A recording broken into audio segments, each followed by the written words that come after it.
Good evening, everyone. Welcome to the Irish column for Monday, the 25th of August, 2025. My name is Paul Fitzsimons. I'll be joined by Orla Donoghue now in the next few minutes. We didn't come on last night because we were just very busy yesterday, I have to say. It was crazy, and we had issues then on Thursday. I was actually sick. My head, I ballooned out. I was like Elephant Man just for about 2 days. It was weird. Throat was in bits, everything was in bits. Yeah, it was really crazy. Yeah, I'll just go through a few of these. Jojo, hi, learning how to doing my Paul Fitzsimons at Paul Fitzsimons. Leering, how are you doing my Paul Fitzsimons at Paul Fitzsimons? How are you, Rojo? Okay, hi, Dealer Heron. Yeah, hello.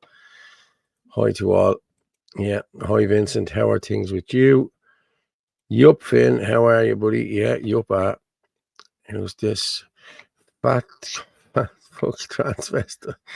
Good lad, well done. Thanks for sharing that stream in the evening. How are you, Mark? How's everyone? They poison you, Fitzy, bro.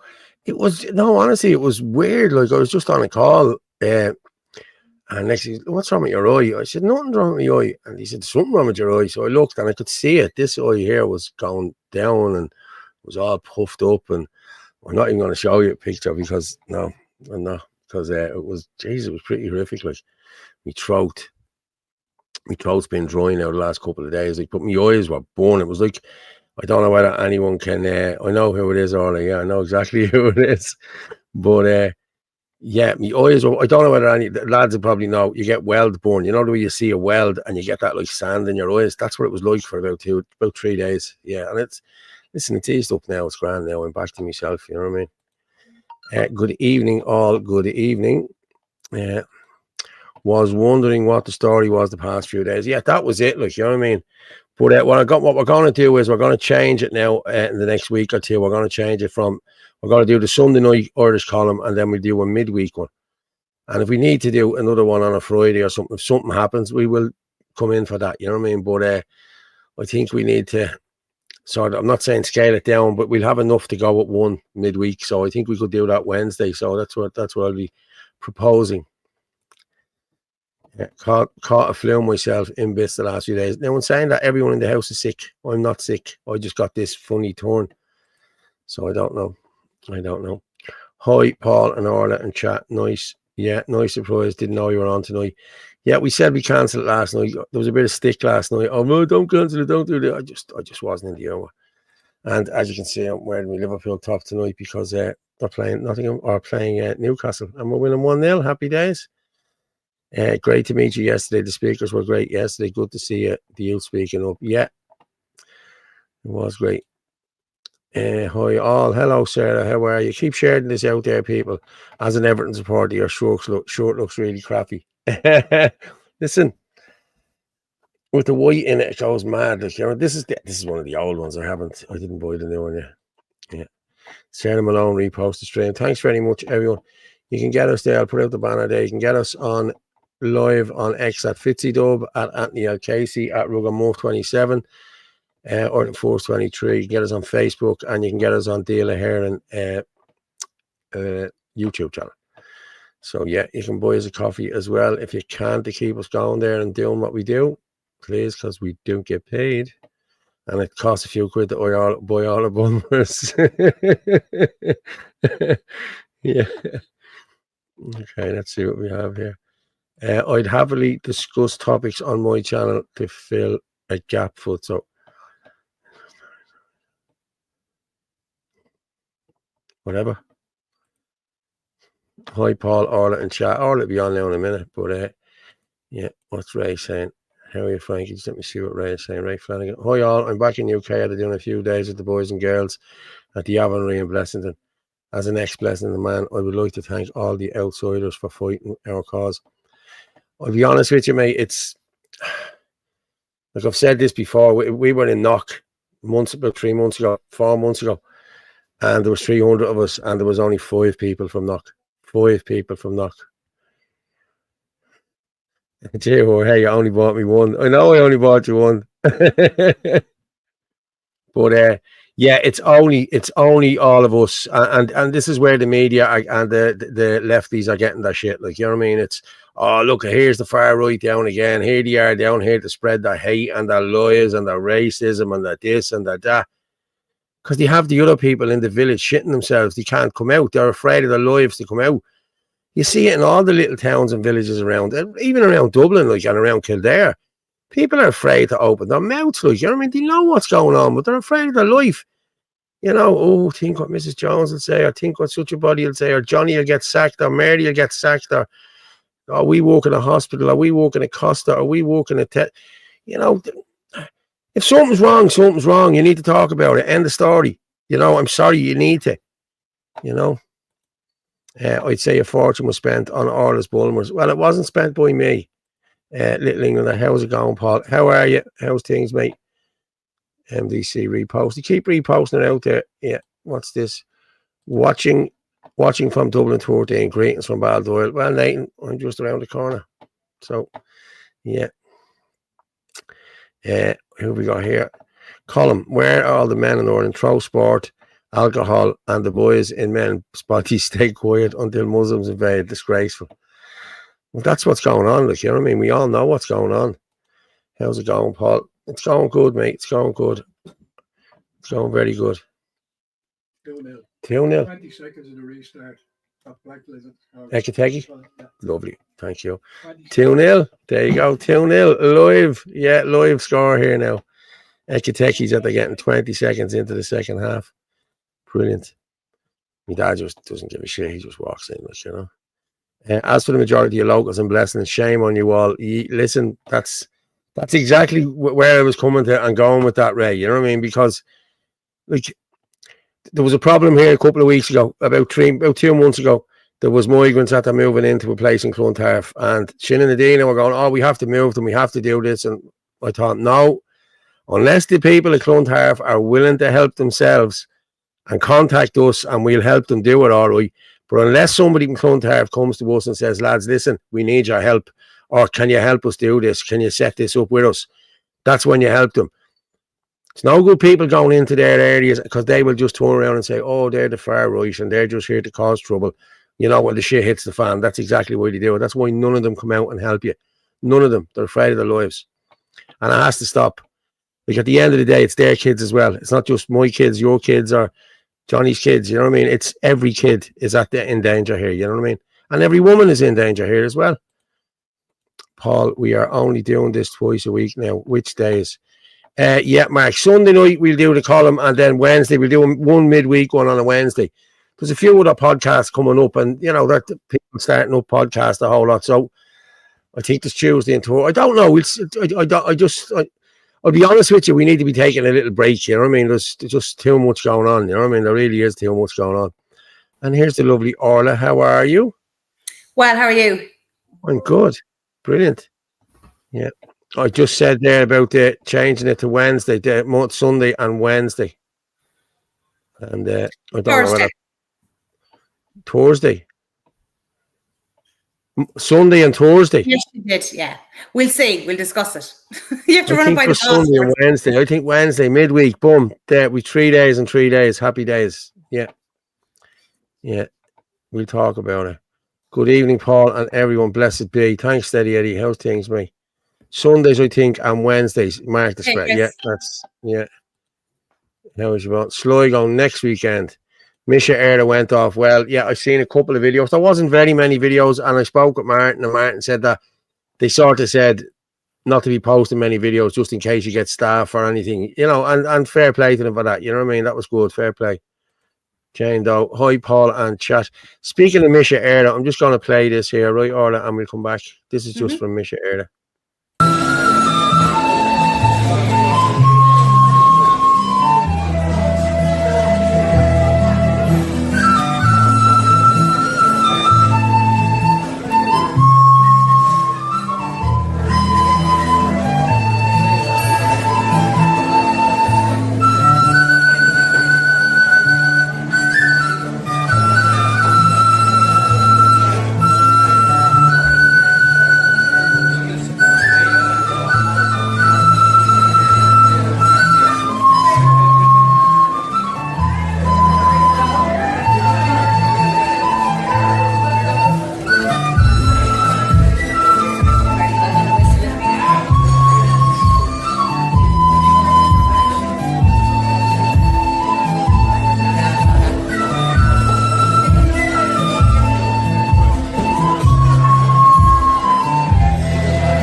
Well done, the lads there. That was a good table to be at there, I'd say.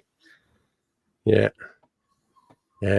I've donated to the cause Irish women carrying pepper spray. Any news on that being put forward, Fitzo?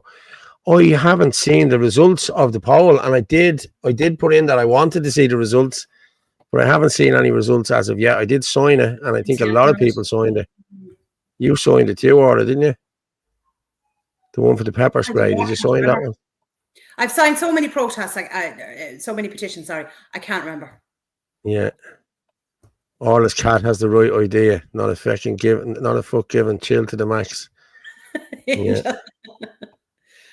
Yeah. I see Chris Bourne was in the comments. Chris, Paul was there yesterday. Bought me one Bulmers. Isn't that shocking? One. Then he disappeared off. I only stayed for two. I only had two oranges. I didn't have a drink myself. Yeah, Luke, Nathan. No, I didn't have one. And you didn't even drink it then. You ended up giving it to Debs. Try to go and catch the train. Yeah, well, hey, listen. Whoa, that wasn't my fault. I didn't book the train for you. Anthony Casey for president. Yeah, Anthony Casey for president. Yeah, some people were throwing that idea around, all right. But listen, hey, stranger things have happened. You never know. Hello, Orla. It was lovely to meet you in Dublin yesterday. Leanne Sweeney. Yeah. Beautiful music. Yeah. The Lonesome Boatman. You can't beat the Lonesome Boatman. Very moving. That was really lovely. It was really lovely. What's patriotic Irish mammy? I went to school in Clare in the heart of the Burren, and I learned jugs, reels, and how to weave. I'm so grateful for my childhood. Yeah, we got. Like, I'm being honest with you now, kids now, and when I say kids, I'm talking lads 25, 30 now, couldn't even fit a light bulb. You know, they can't change a plug. Like that, like, it's just ridiculous, like, you know what I mean? It really is. Like, have you noticed that with, you know, I don't know how Jer's, you know, 40 odd or whatever, but like, I don't know how good he'd be around the house. Like, I'd say he'd be quite all right. But I know lads who can't even change a bulb, like, you know, and like, couldn't bleed a rad. They'd get a plumber in to bleed the rads for them, like, you know what I mean? You know, it's that beggars belief, like. The Lonesome Boatman, lovely, delighted. It was a great success. Yeah, were you there, Joan? Yeah, I couldn't get down. I'd stuff on. I want to go back to Mise Eire. It was great. Fair play, and fair play to Stephen and Suzanne. There was a fantastic atmosphere at Mise Eire. It was like old times. Everyone was out to enjoy every minute of it. And that's what they've taken away from us. And that's what they're still trying to take away from us with everything. All this hate speech and everything else. That's what they're doing, lads. This will all go. There'll be no more of this. It did look great. I mean, we had to look at Martin yesterday and a couple of others who weren't exactly in the best shape. Yeah, under the weather, yeah. They all seemed to have a good time. Yeah, steady Eddie. To learn history is to seek and find the forces which are the causes to those effects that we subsequently perceive as historical events. I was only talking to a friend of mine about this. Like, they're changing history every couple of 100 years. Like, we don't even know whether it's the right bleeding history or what it is. Like, you know what I mean? He who controls the history controls the world. You know what I mean? Was having Chris milked 250 cows a day by myself. Was heaven. It was heaven, Chris. Milked 250 cows a day by myself. Okay. Was that yesterday? That was nice. I felt like it was in a Braveheart movie. Yeah. Hi, Orla and Paul. Thanks for showing us the clip from Mise Eire. There's another one there. I have another one or two there. I actually have Tom Moran's speech, so I'm going to play that. That's what I'm going to do. Okay, because I like Tom. Tom's a good man. So we play that when we come back. I won't go into the politics that brought us here today. But I'm very pleased to be able to say that few words to you, because our job has been for the last number of years. We are missioners. I call myself bringing the message to contradict what RTE has brainwashed people with. We reject the love of it. And as I say, I am very happy for this reason as well. Today we can breathe because we celebrate Irish culture and we're proud of it. We are not dominated or battered by people who will destroy the name of this country and whose government is doing that very thing. And I finish on the words of Pierce. Beware, he said, beware of the thing that is coming. Beware, he said, of the risen people. Beware, he said, for they shall take what ye would not give.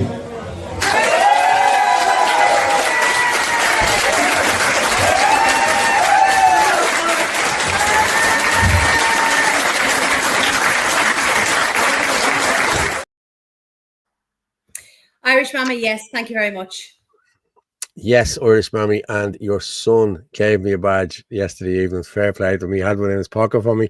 Thank you very much. And it's actually, people, there it is there. I don't know if you can see it or not. Yeah. No, you can't really see it. No. It says Jesus is King, and it's Ireland. It's just there. Yeah, it's really cool. Yeah. So thank you very much for that. Fair play to you. I saw Chris Bourne's comment there. Yes, Chris, Paul just has to go. He's just not up to scratch. John Finn, kids these days never experience robbing an orchard. Very sad because it was so much fun. I used to love it. Would you believe we actually robbed apples out of an orchard about 2 weeks ago? That doesn't I'm running surprise back to the car.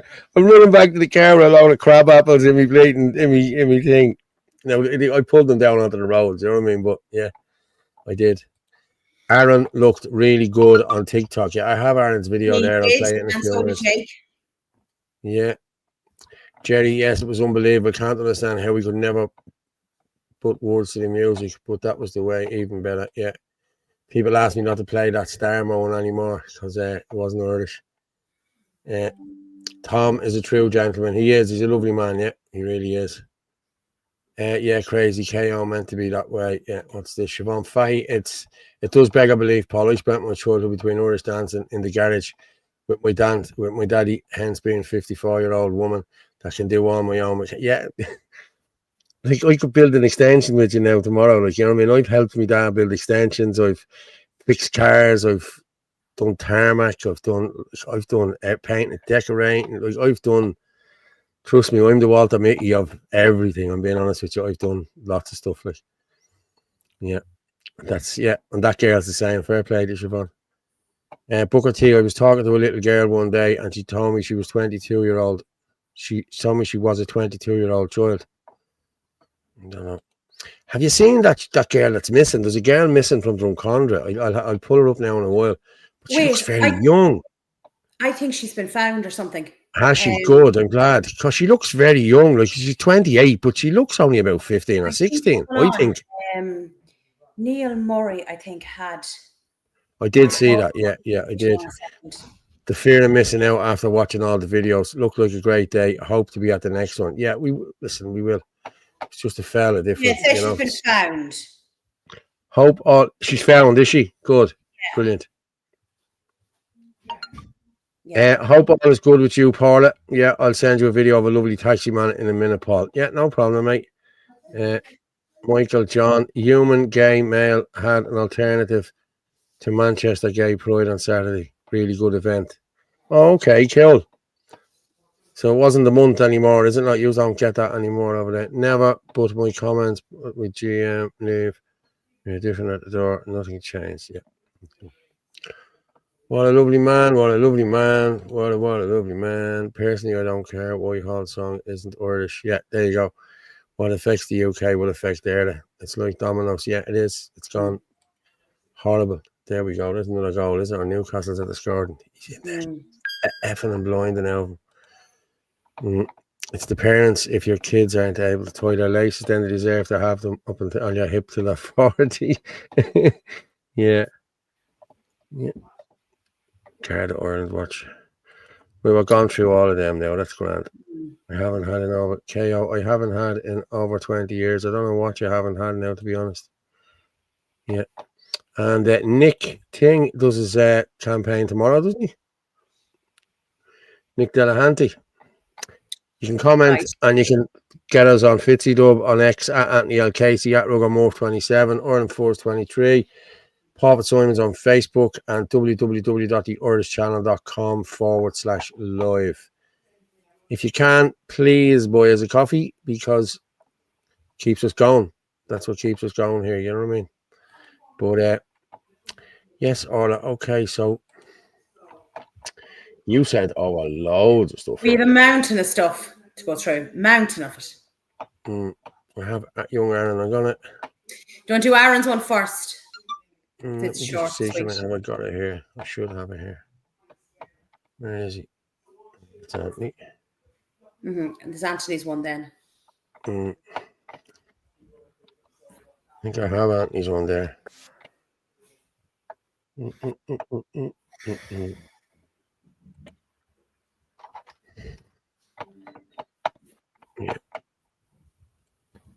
Just putting that in there. But, yeah, and then we had that other lad, didn't we? What was his name? Jake. Well, we may as well get these. I'm not saying get them out of the way. I don't mean get them out of the way, but I mean we may as well do these here as well. Now, Jake's interview is 6 minutes, isn't it? Yes. Yeah, it doesn't matter. Listen, he seems to know what he's No, it's talking. very good. And he actually works with Sharon Keoghan. Oh, lovely. Lovely.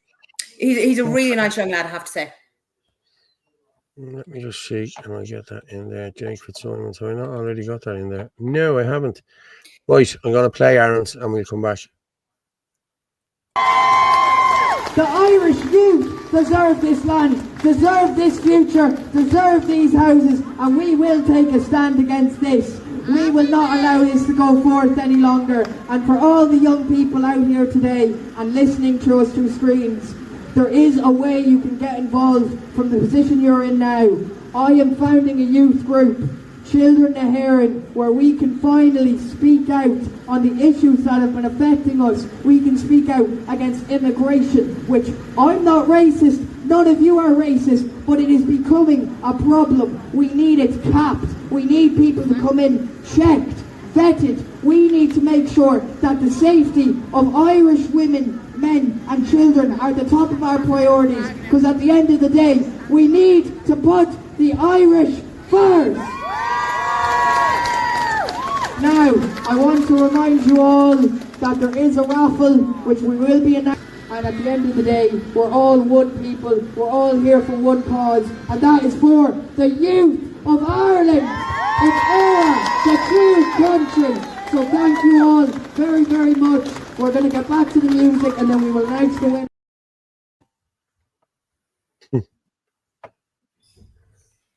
And it was great to see him and Jake, and they were dressed in suits and everything like that as well, you know. And he was in his element, so he was.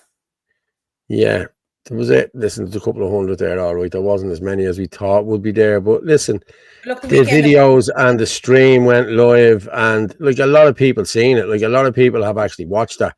And a lot of people will watch it now tonight on this, like, you know what I mean? I was talking to him yesterday, and his ma was there, and Jesus, ma's very young looking.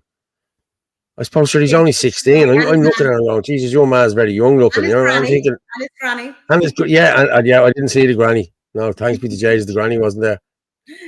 As you said, Orla. Yeah. Well, I'd ask for it to go over to meet you. They all meet me. They all say hello. Cheerio. That's it. But yeah, so I have. We'll go with Anthony. Okay.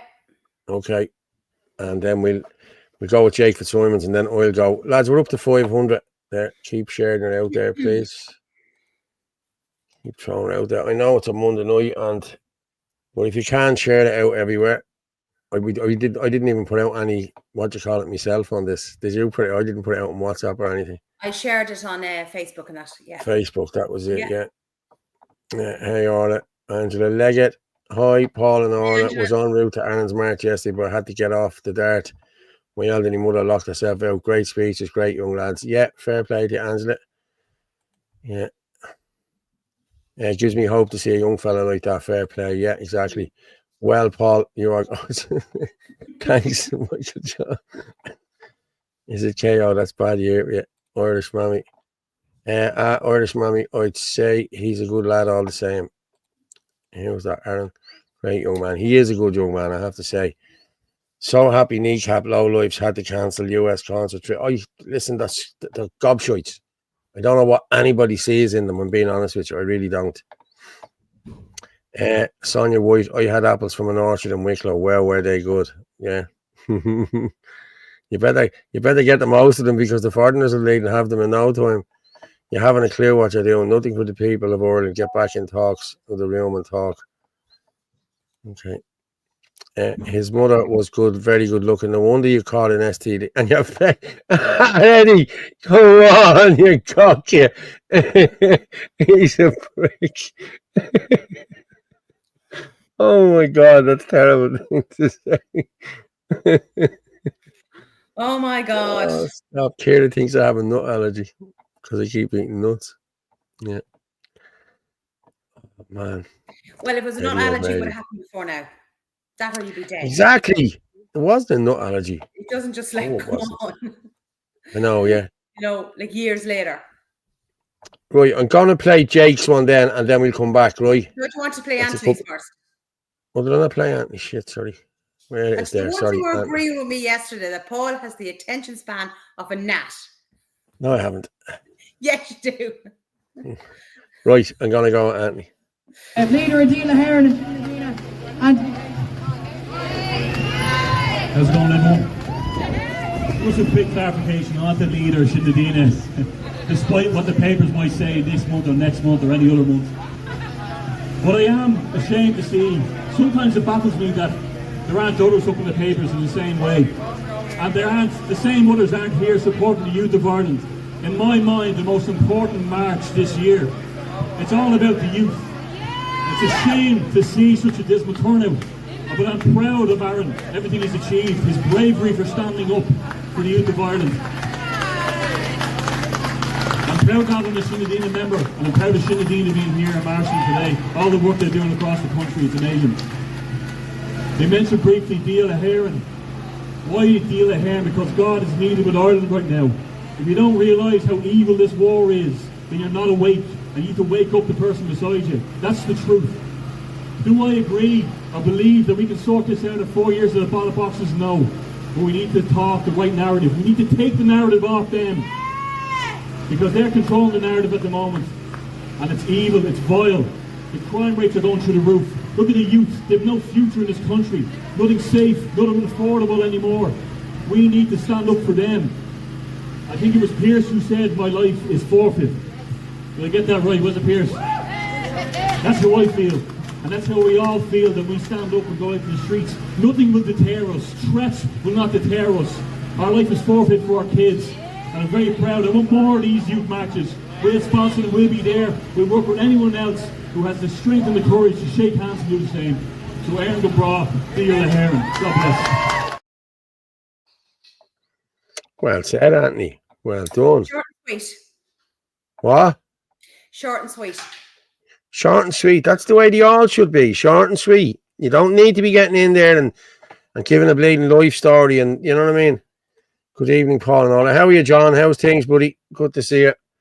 Yeah, WEF out. That's who we want out. WEF, WHO, all the W's. Get them fuck off out of here. The whole lot, yeah. Every one of them.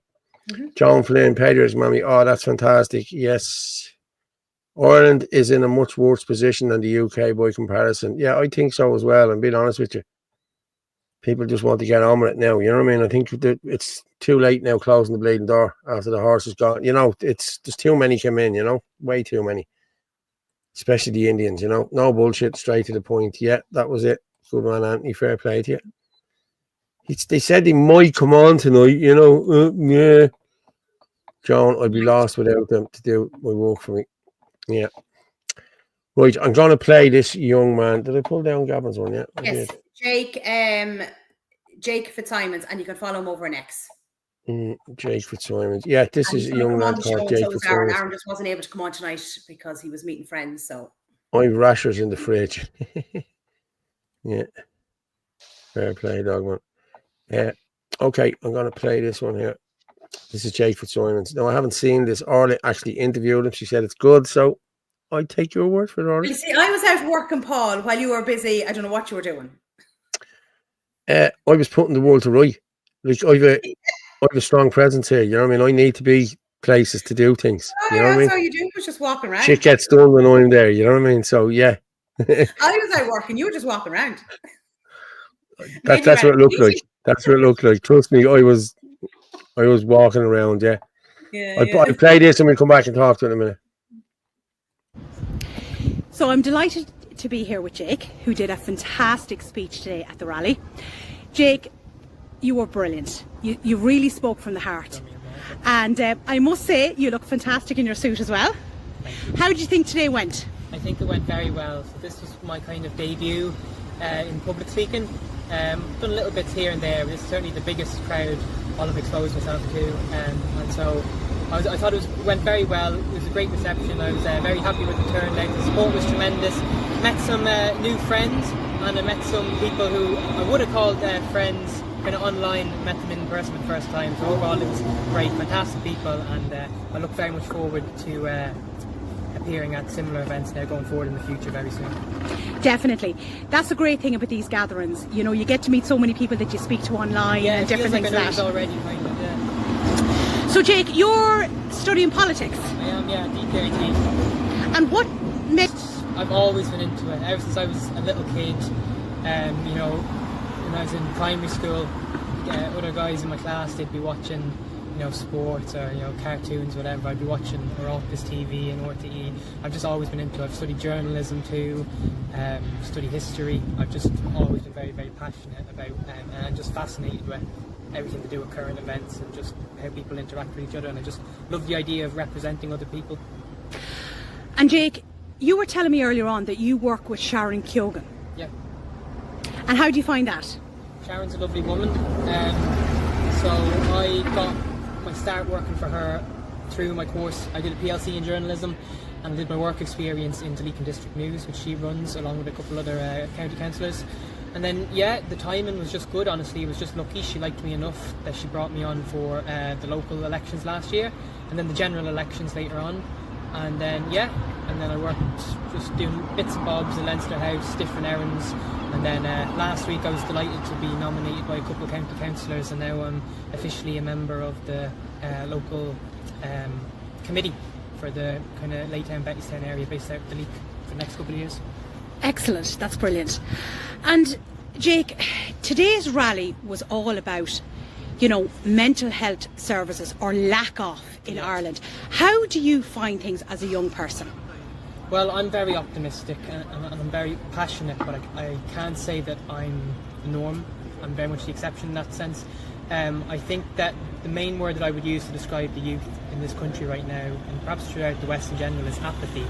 I feel like young people have a very, very bad habit of feeling like their voice and their vote is worth so much less than it actually is, when in reality, if you look at pretty much all social movements of any kind, especially throughout Irish history, it's young people, it's students who have the biggest impact. So it's a very documented phenomenon, but what can I say, I'm doing my part, you know. I'm involved in the Students' Union, you know, I'm constantly trying to get my classmates to go out and vote and take part in their communities more. So I think just engagement from peers their own age, and people like myself, people like Aaron, you know, young people going out, getting out there, making themselves known, being confident, and showing that young people's voice absolutely matters. And not only does it matter, it probably matters most more than anyone's. Definitely, 100% I agree. And I do find as well that young people, they feel that they're not being listened to, and they feel just so disillusioned with what's happening in this country, especially with the lack of housing and everything like that. You know, is that what you're hearing from your peers? It is, yeah. I feel like we're being sold this idea. We're being sold this idea that we live in one of the greatest countries in the world. You know, you look at it on paper, right? We're so prosperous, you know, everything on paper, but it doesn't translate to regular everyday folks, and it doesn't translate to young people. There's a huge it just doesn't match up, you know. It just doesn't match up, and I feel like young people, they're just being driven out of the country. You know, I feel like we're the first ever generation that are worse off in the modern age than our parents, and that's a huge thing. That's never really happened before, certainly in the Western world, and it's a very interesting dynamic. And I think the modern digital age of kind of isolation that promotes individualism, that also certainly plays into the mental health issue. And I definitely think we have a mental health crisis among young people.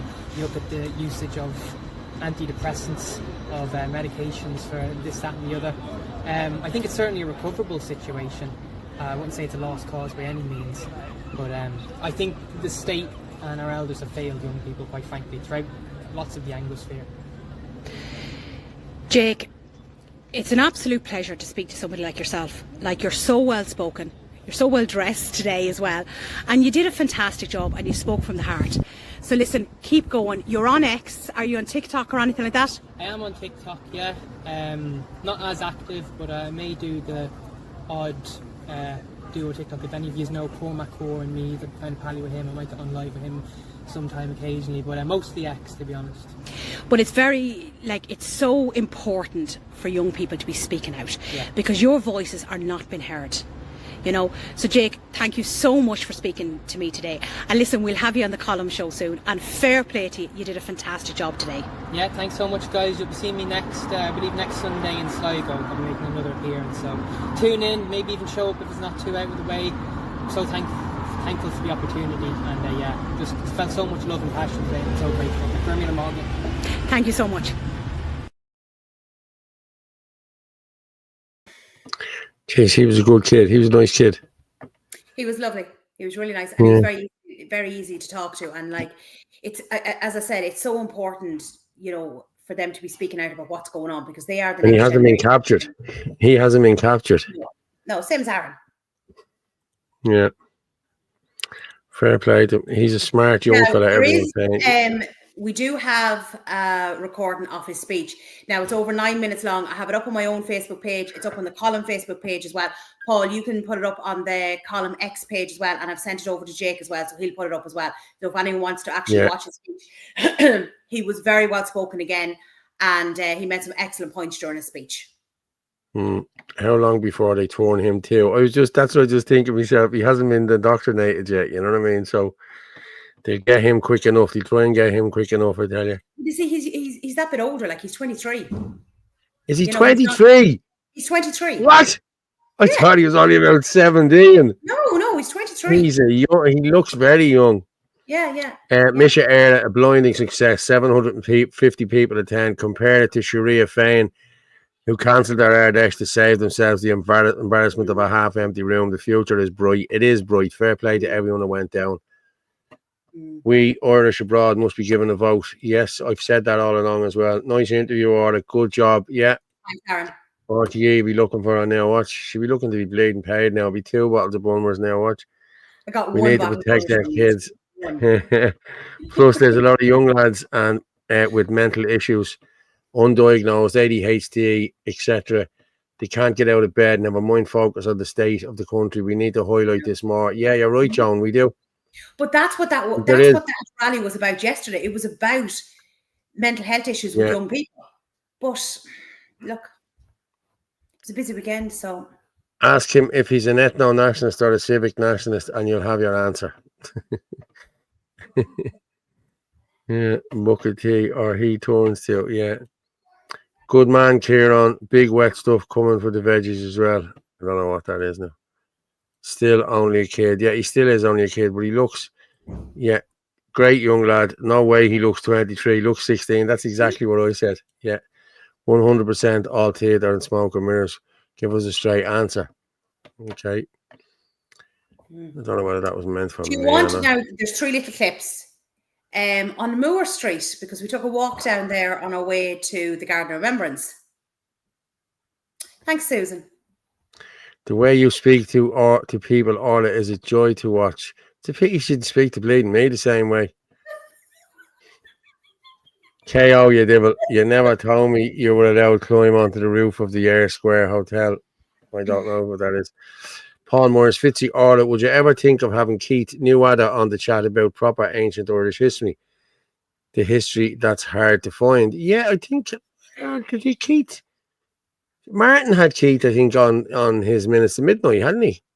I think. Newada, the red-headed guy with the beard. I'm sure he had. Yeah, it'd be great to have him on. We'll have a chat. We'll see, mate. Yeah, no problem. The history that's hard to find. Yeah, I'll reach out to him. Martin is a friend of his, so yeah. The system cannot be fixed by the system. Yeah. Maybe, Paul, if you get her a couple more Bulmers, you might be a bit easier. Yeah. Yeah, yeah, Paul. yeah. That's the point, Paul Moore. Yeah, what's this? Rain 50, the wet stuff. The ground needs it. Jerry, it's bone dry out there. Yeah, okay, yeah, It was raining okay. a bit today now in Carlos, so. It's actually been raining there a minute ago as well, yeah. Mm. Kieran, was that you? Did you enjoy your stay? Plenty of rain, yeah. Angela Leggett, yesterday at the wall of Super Value Rahini, I had a physical pushing fight against a Chinese man about 30.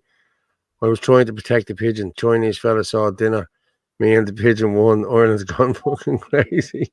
No way. Trying to catch a pigeon. Scumbags. John See, Paul, yeah, there's Mise videos Eire of was someone great, going but the round venue was... with swans. What?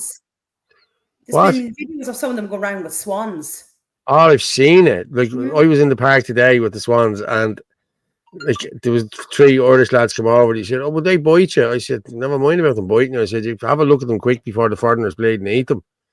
Like, they're eating them everywhere. Like, honestly, like there's down the canal, down at the Pimlico one there. They're all gone. All the swans, seagulls, and everything they're eating. Like, come on, you know what I mean? Blech. That's wildlife. Like, you don't eat Yeah. wildlife. John Paul Williams, Mise Eire was great, but the venue was a bit small. But still, and all, great for the Irish inquirers to get it sorted at such short time. I'm proud to have attended. Yeah, fair play, John Paul. Yeah, I'm just sorry I couldn't get down myself. But hey, listen, it is what it is. They'll do it next year. We'll get to that. Yeah. Okay, this is doing something funny here. Interesting. I have a really good video actually from Michael McCarthy on the flag as well. So look, do you want to play Moore Street? Hang on, yeah. They're just Trump three has shots. made it illegal to burn the American flag. A year in jail, no questions asked. Yeah, I actually seen that. Let me just see. Have I got it there? I might have it there.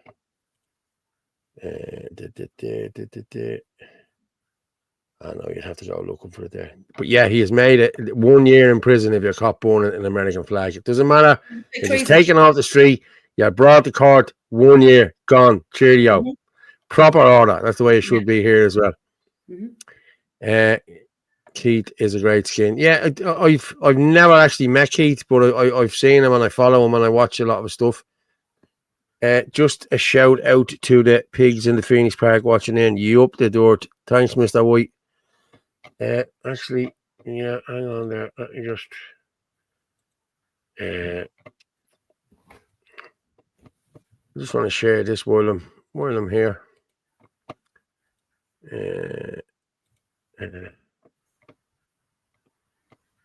Can you see that there? MSD to shift production to top drug to America. 2 days ago, MSD, the pharmaceutical giant, which has just announced a global cost-cutting program, is moving some of the production of its blockbuster factory.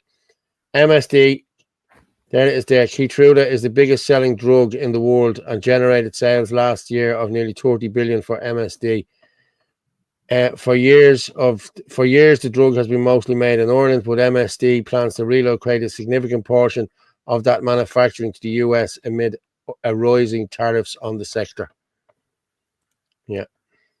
We've MSD in Carlo. Well, that's them. That's them. They will be moving. They would employ a lot of people in the town. The what? They'd employ a lot of people. Of course they would. And where do them people go to then when MSD pull out of there? The Dole. You know? Well, that's it. You could be arrested for attacking the swans at Windsor or on the Thames. Well, You're supposed to be arrested for doing it here. Yeah, it happens here, but like it doesn't happen. You know, there'll be no wildlife left in the country within 6 months. Well, no, I'm not just saying this either as well. When all the Polish lads and the Latvian lads came here, years ago, they emptied all their lakes. There wasn't a lake in Cavan that had a bleeding fish in it. I'm being honest with you. You used to see them down there. They used to put nets across it and everything. Like, you know what I mean? That's what they were doing. It's actually 10 years jail, Drew. What is? Don't know. I don't know. That is 10 years in jail. Catching and eating swans is disgusting. Yeah. Jesus, but we don't eat wildlife in this country. No. I can never resist a handsome man. Okay, who's handsome now? You're an awful slut, you are. Did you see the Chinese catching crabs with string tied around chicken leg? Yeah, dipping into the sea and filling buckets with crabs, tiny ones, as in babies. So be none by yeah, it's I seen that. I seen that today. Somebody sent me that today. Like, sub, share, everyone. Up to Jesus, fair play. We haven't got that many tonight now. Oh, we're up to 700 people. Fair play. Keep sharing it out there. Boom. Yeah. Like, share, subscribe. Do what you have to do. Do they catch rabbits? Do who catch bleeding rabbits? Don't know what you're talking about. Probably. Yeah. Andre Walker, UK political journalist, has been threatened. He has just posted on his YouTube. And Andre Walker. Okay. Send it over to me. 10 years to get caught killing a swan, Paul. Is it really here? Wow.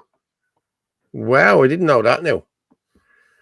They're never going to bring that in for them. You know what I mean? Like, oh, they didn't know. It's their culture. They eat shy. Swan with mild mushroom sauce is lovely. No, I don't think so. Nothing wrong with wild game if it's legal. Yeah, okay. Sligo rally, large iPass on anti-government rally, 2 p.m. Queen Maeve Square, Assembly 1:30. Is this Niall McConnell again? Is it Niall, or is this John? Who's running this, John? I haven't seen any posters for this even. Again, why does Sligo not get the publicity that others get? I actually have one there for Cork that I'm going to put up now in the next few minutes, but oh, fuck's sake. I looked up a thing about the swan. It says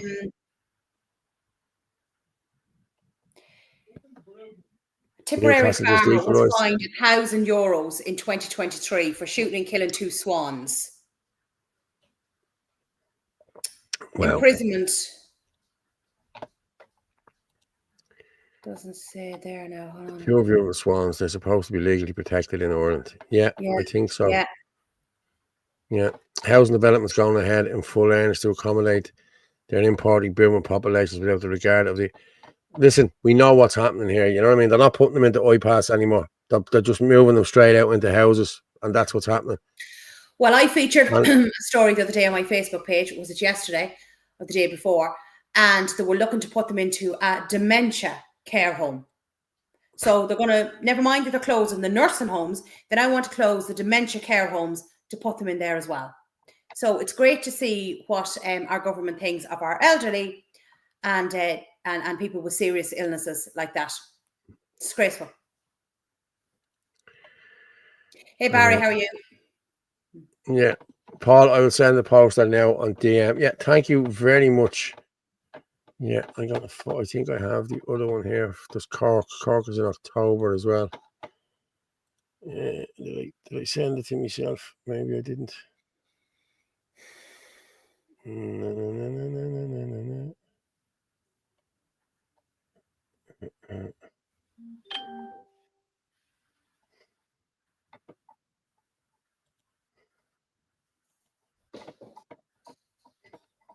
After getting beaten, I bet you.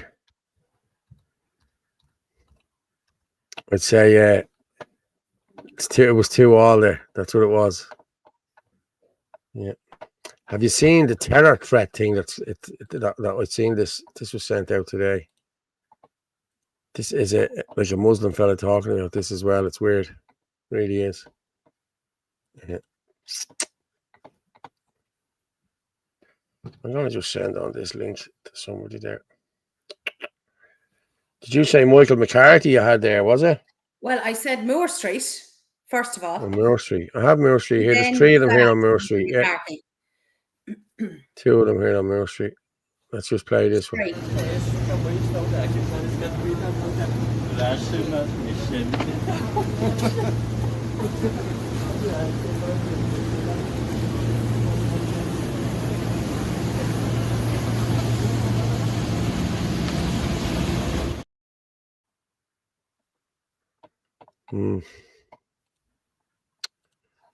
Let's start one. The 2.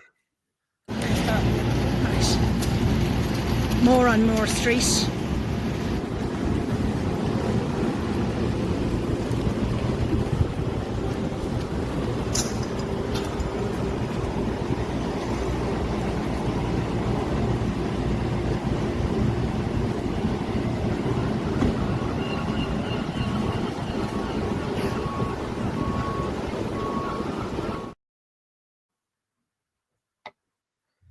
Was that yesterday? And there's one other one. That was yesterday. You have one more. I have it there. Yeah, I'm just pulling it in there now. But it's just all foreigners, all foreign shopping. I think I speak in that one actually. I was the same yesterday. I got off the train and just wall to wall Indians, Pakistanis, that they were just everywhere, like everywhere. Hang on, I just sent myself this poster that was sent to me today. Dun, dun, dun, dun, dun, dun.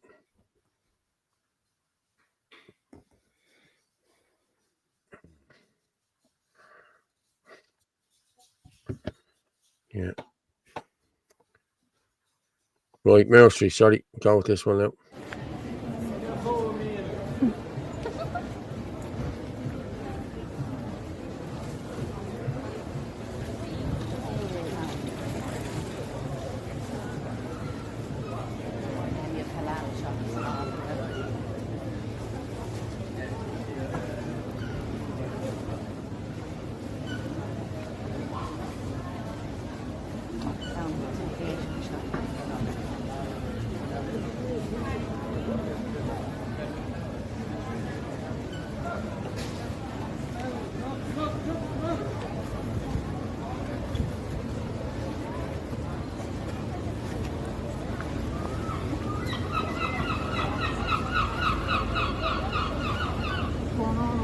There's our friends there. Make sure and catch them in it. There we.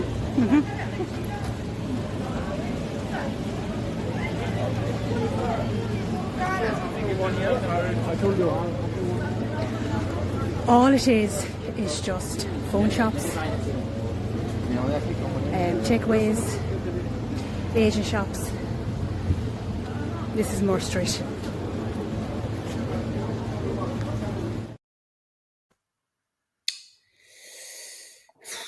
Wow.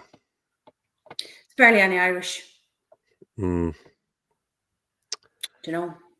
Ah, that's crazy. That really is, like. Let me see what I have Michael under. I think I have it under.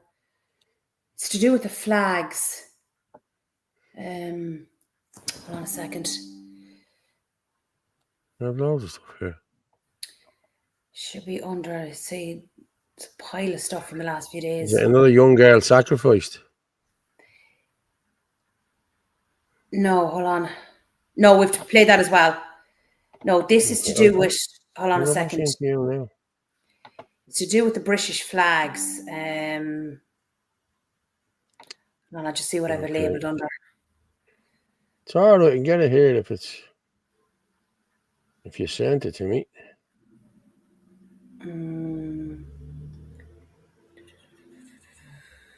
You sent loads of stuff here.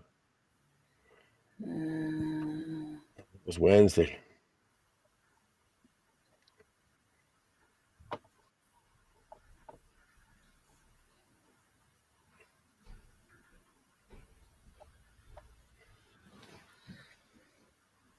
No, I'm not seeing any flags there.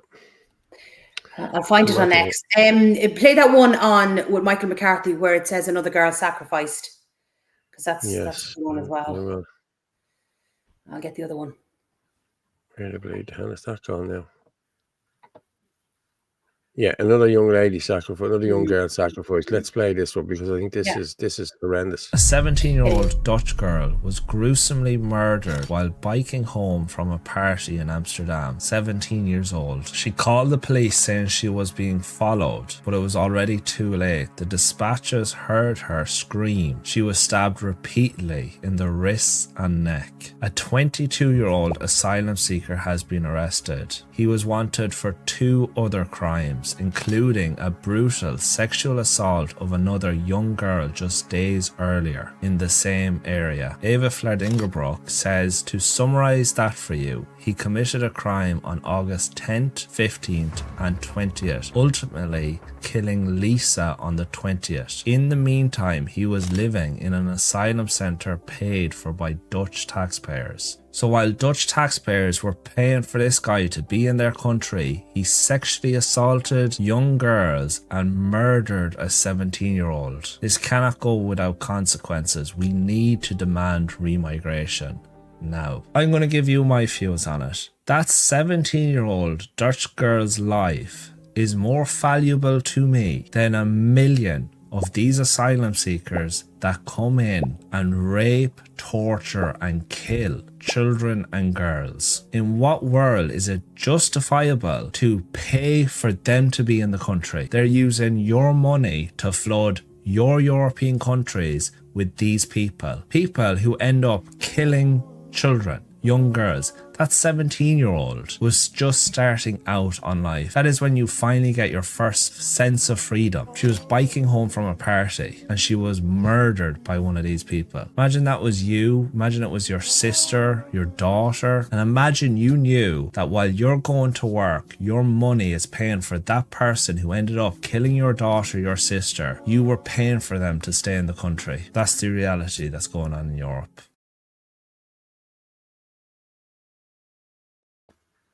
And he's right. Like, we're literally paying for people to come into this country.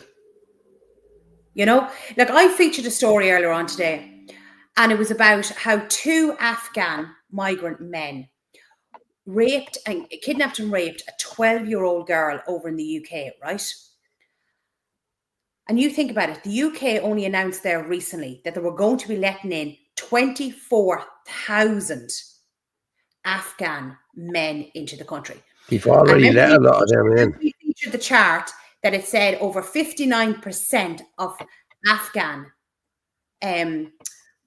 commit rape, sexual assault. And they're letting 24,000 into the UK.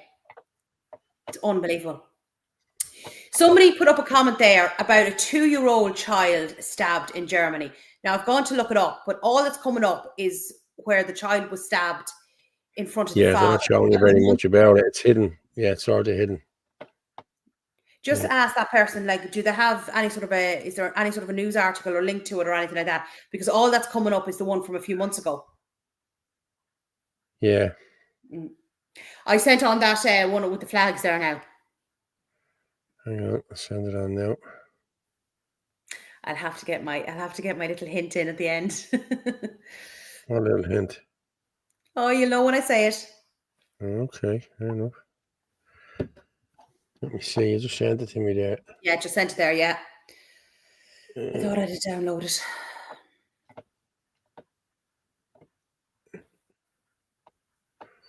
Doesn't matter. We'll just play it anyway. Yeah.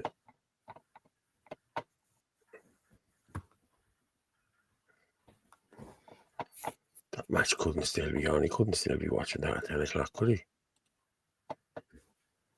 Of course, yeah. Hang on. Share the screen.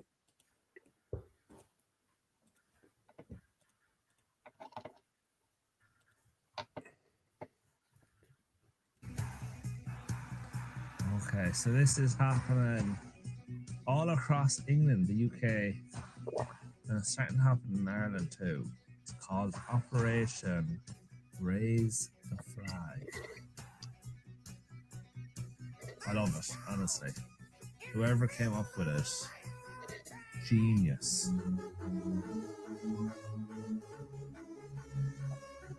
So there's groups now going around putting the flag everywhere. Beautiful to see. I'm a big fan.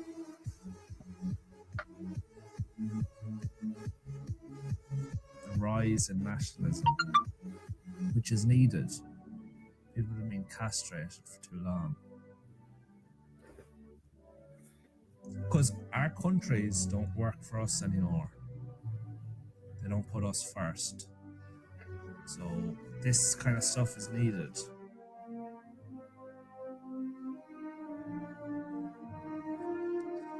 So, you know, raises everyone's spirit, drives us towards nationalism. Being proud of our country and our heritage.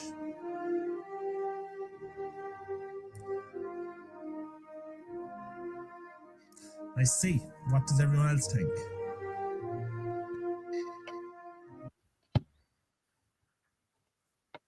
Yeah, I think it's silver. Is in that video. The what? I love how happy he is in that video, like, you know. Yeah. I just think it's absolutely brilliant. So I have to give a shout out.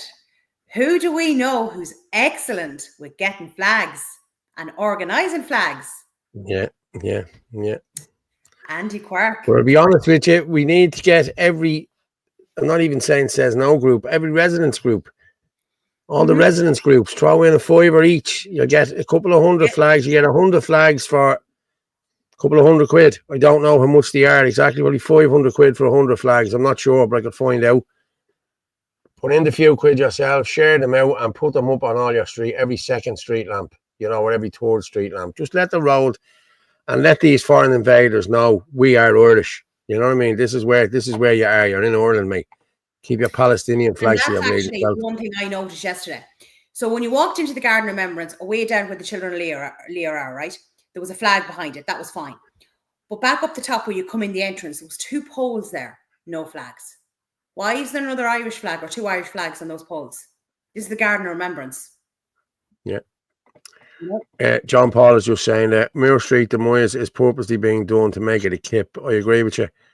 With a big plan to rejuvenate the area with modern EU art and anti-Irish history. Yeah, WEF multicultural development, i.e. erasing our history. That's exactly what they're doing, John Paul. We know. Hold on there. Great to see the UK fight back. Yeah, it is. It's deadly. And it's even if it is only a few flags, you know. Yeah. Yeah, But it makes such a rail line. difference. Look at the way they're painting, like, you know, on the roads and things like that as well. Yeah, it's deadly. They're doing the roundabouts and everything. Yeah. I support the right of British and English people to fly their flags in their own country. Yes, so do I. Fair play to them. Every country should be proud of their own flag, you know. And I must doing say, it here as well. The Malahide Road is littered with them. It's great coming from Darndale, down as far as Coolock, down as far as near the Artane. It's full of them. The North Inner City is in there as well.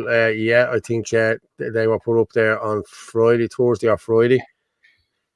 But I'm going to be honest with you, it's very coincidental that it was done down there the same day as Tommy Robinson put out all his stuff. You know what I mean? So I don't know if that's, you know, symbolism or on the same day, or, you know, these people don't want to be associated with loyalists or nut jobs or anything like that, but yet they go and do exactly the same thing as they did on the same day. I don't know, you know. But it's great to see the Irish flags. I love to see the Irish flags. Fair play to them. and we do have a beautiful flag, I have to say. England has got fingered in the arse for so long. Some wouldn't care about, but it's on their doorstep. Yeah, it is. Yeah, I know. Yeah, I know. Do you want to play Dylan Coleman, and it's under iPass using homeless shelters? So this is another bit of crap for that as well. He's telling me they got it in Chelsea. He's not 17.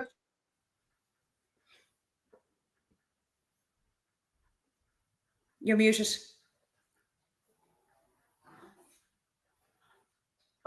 Just Liverpool just won 3-2. The new young fella Rio just scored on his debut. Oh, yes, he's only 17. He's not 17 for another 3 days. How cool is that? So well done, Liverpool, 3-2. Well done, those guys. Yeah, no, it's great. And I was watching some other videos as well. But again, people need to get the few quid together yourselves. You don't be waiting on other people to do it for you. You know what I mean? Do it yourselves. You know what I mean? It's only a few quid. You know what I mean? And even if it's in one estate, you probably only have to put 10 or 12 up in one estate. You know what I mean? So yeah, that's what I'd be doing. Any sign, no sign of Andy. If Andy wants to get in touch, there's no problem at all. Yeah, but there you go. No sign of Andy Orley. Flags €2 on Temu. There you go, Temu. Damn, how do you move? Yeah, Orley, you could probably reach out to Andy for us if I get to give you his number. He's not answering me. Muslim Brotherhood is running Ireland now, backed by the Saudis, who now owns it for mining. Yeah. I have my Irish flag up here in the UK. My neighbour has her English flag up too. Yeah, fair play to you, Michael John. But I'm sick of looking at these. Multicultural means no culture. Yeah, in Clondalkin, the council are taking down the flags. But I seen you had them up there, hadn't you, lads? Yeah, I seen that. But don't be letting them take them down. The county council are taking down Irish flags. Well, yeah, listen, that. I'll send you that Sligo poster. Okay, did you send it to me on the WhatsApp? Or did you send it to me Malahide Road from Darndale roundabout to Odeon Cinema, both sides and junctions done with tricolours. Yeah, it's brilliant. It's great. Brilliant, I Mark. have to say, you need to go further on down. We need to do that all the way in, like, you know what I mean? And down the Tonagee Road and down the Baldoyle Road, and you know, that's what we need to do, you know. Leave the Poles alone. They're decent people. I don't know what I said about Poles. What did I say? About them eating on one world Jew, world order, absolutely loads the independent nations and their identities. Yeah. Danielle Ryan, you'll never walk alone. Yeah, that's it, Danielle. Yeah. But beat Arsenal next week and the league's all over. Thousands of tricolour stickers everywhere will be deadly too. Yes, it would. One by the skin of your teeth, Paul. Lol. Yeah, listen. 3 points is 3 points, lads. You know what I mean? It doesn't matter how you win them. Once you get the 3 points, it doesn't matter. 3 points is what wins your leagues. Outside Belfast City Hall 10 years ago, you would have seen about 3 people of colour walking past in a 12-hour period. Now it's per minute. This is an invasion, not a controlled migration. But it's the same here. Like, I walked by there yesterday and there was a woman begging, a Roma gypsy begging outside the mosque. And they were just laughing at her walking in. You know what I mean? Like, yeah, I don't know. Yeah, we all know this only ends in violence. Can we all just gather outside government buildings? Yeah, that's what they want. My Irish flag is the only one you could see in my area. Yeah. You need to be getting more out, love. You really need to be getting more out. Kieran, my French teacher, used to say, go buy yourself a bottle of cop on. It's going cheap in roads of stores. I remember you used to be told that as well. I posted about that kid, why not say? Who's watching the show at the moment. Who? Me. Paul King, he's watching the show at the moment. He's after messaging me.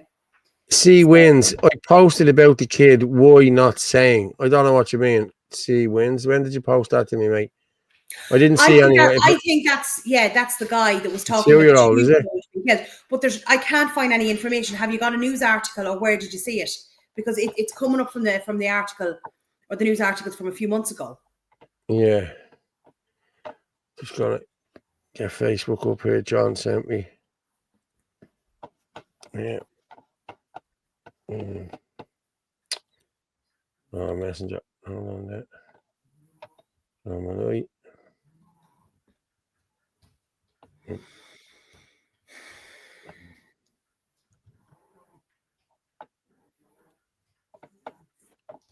What are you doing? It's not sending me on here. It's sending me on.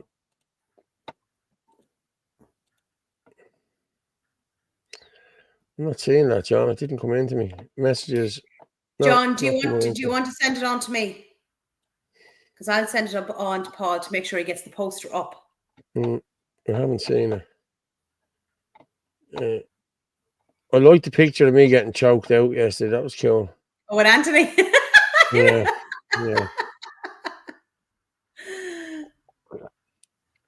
Yeah. Man, it looked happy anyway. Yeah, so I was saying, Dylan Coleman, iPass using homeless shelters. So this is what they're up to now. And Dylan Coleman is on TikTok. He does great work as well. Definitely worth following him. Yeah, I have Dylan's there, yeah.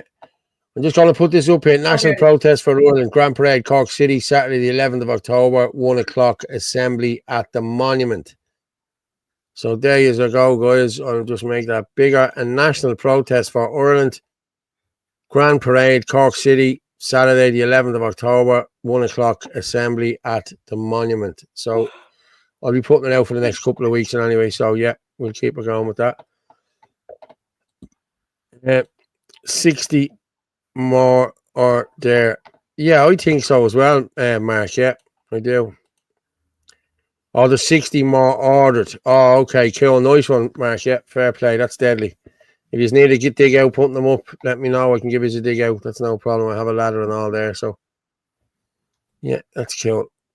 Must be my teddy bears have Irish names. Danielle Ryan, I started a peaceful protest in the estate I'm living in now about 10 years ago for my home to be built. I'll stand up for my community and my children all day long. Fair play, Daniel. Well done. Fair play to you, Danielle. Fair play to you. Should join Shin Nadina with us as well. We need good women like you there and Shin Nadina too. We should paint zebra crossings green, white, and gold. Yes, we should. That's a great idea, I have to say. So, lads, listen. Somebody just threw that idea out there, and I will second that idea because I think that's a great idea. It is, I yeah. really do. Yeah. If they can put rainbow flags on them, we can put green, white, and gold on them. Fair play. Exactly. Get the flags up for culture reasons, both north and south. The paramilitary on both sides in the north are following their NWO masters and not standing up. Yeah, I agree with you. They're not standing up. They need to just step aside and let us do what we have to do. Ask me for proof, and I give you say nothing, just like Harris. Ah, yeah, okay. Okay, I'm gonna go with the iPass using homes, nursing homes. Using homeless shelters, yeah. Yeah, let's play this and we'll come back. And then I have an African fighting and another knife fight in the middle of town yesterday.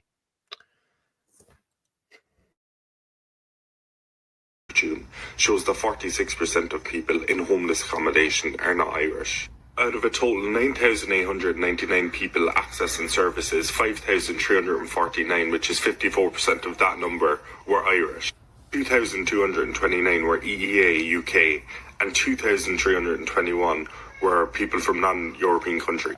Earlier figures for June this year showed that 49% of those in emergency accommodation across the country are not Irish. Breakdown of figures of emergency accommodation occupancy numbers show that since April 2022, the number of people who are from non-European countries has increased by 300%. As Gary Kavanagh recently reported, the most common reason cited from single people entering emergency accommodation in Dublin is their having left state-provided IPAS accommodation.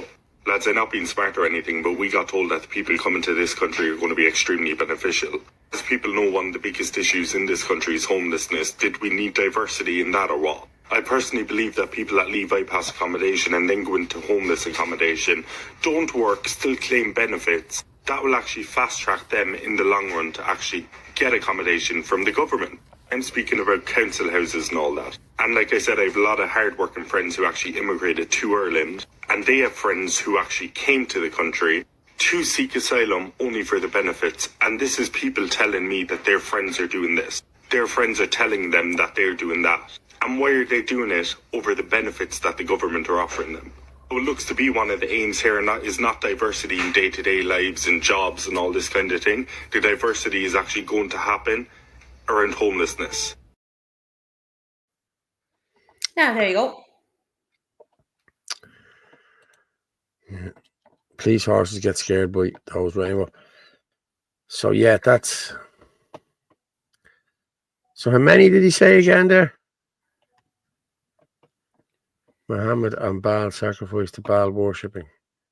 Are you sending me messages there? Or... I am sending you some photographs from yesterday because a couple of our avid watchers are in them. Okay, let me just, can I just put this up? This is John's. Around. And John, yeah, if you want to stick up, John sent on 2 photographs there. Yes, Sligo, stand up. This rally is being held to hold the government accountable for the failures delivered to Irish people and the incompetences they exhibit. We must prevent the destruction of Ireland. Housing crisis, cost of living crisis, immigration, healthcare sector, education, rising crime rates. When tyranny becomes law, rebellion becomes duty. Queen Wave Square, 31st of August, 2 p.m. So that's next Saturday, guys. And I'm just going to share a little picture there. That's John with Tom. That was yesterday. I'd say that was Saturday as well. So, yeah, well done, lads. Fair play. Do you want to? What did you say? You sent me on loads of pictures. Yeah, there's just a few there.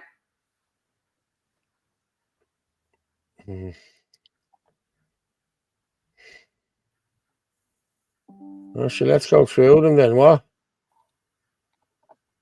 Let's go through them then. Sure. All right then. It's me, obviously. It's me, obviously. Yeah. Yeah. Me again. Woohoo. Me again. Woohoo.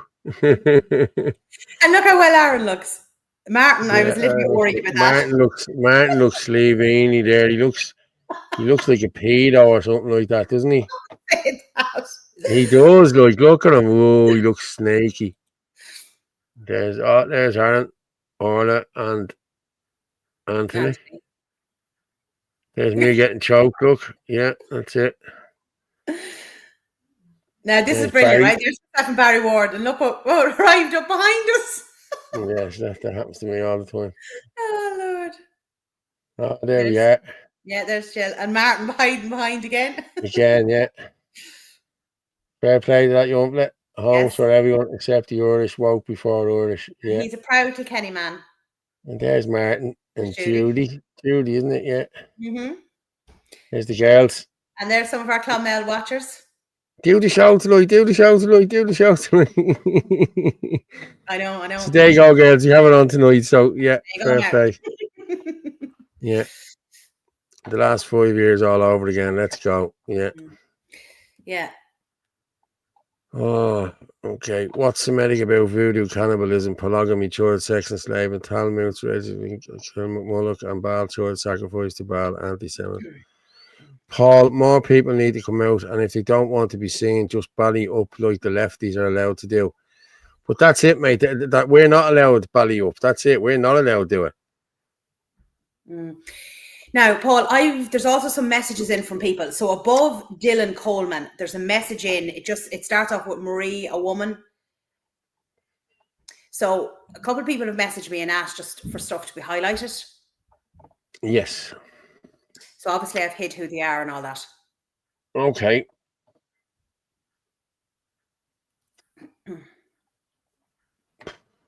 Okay.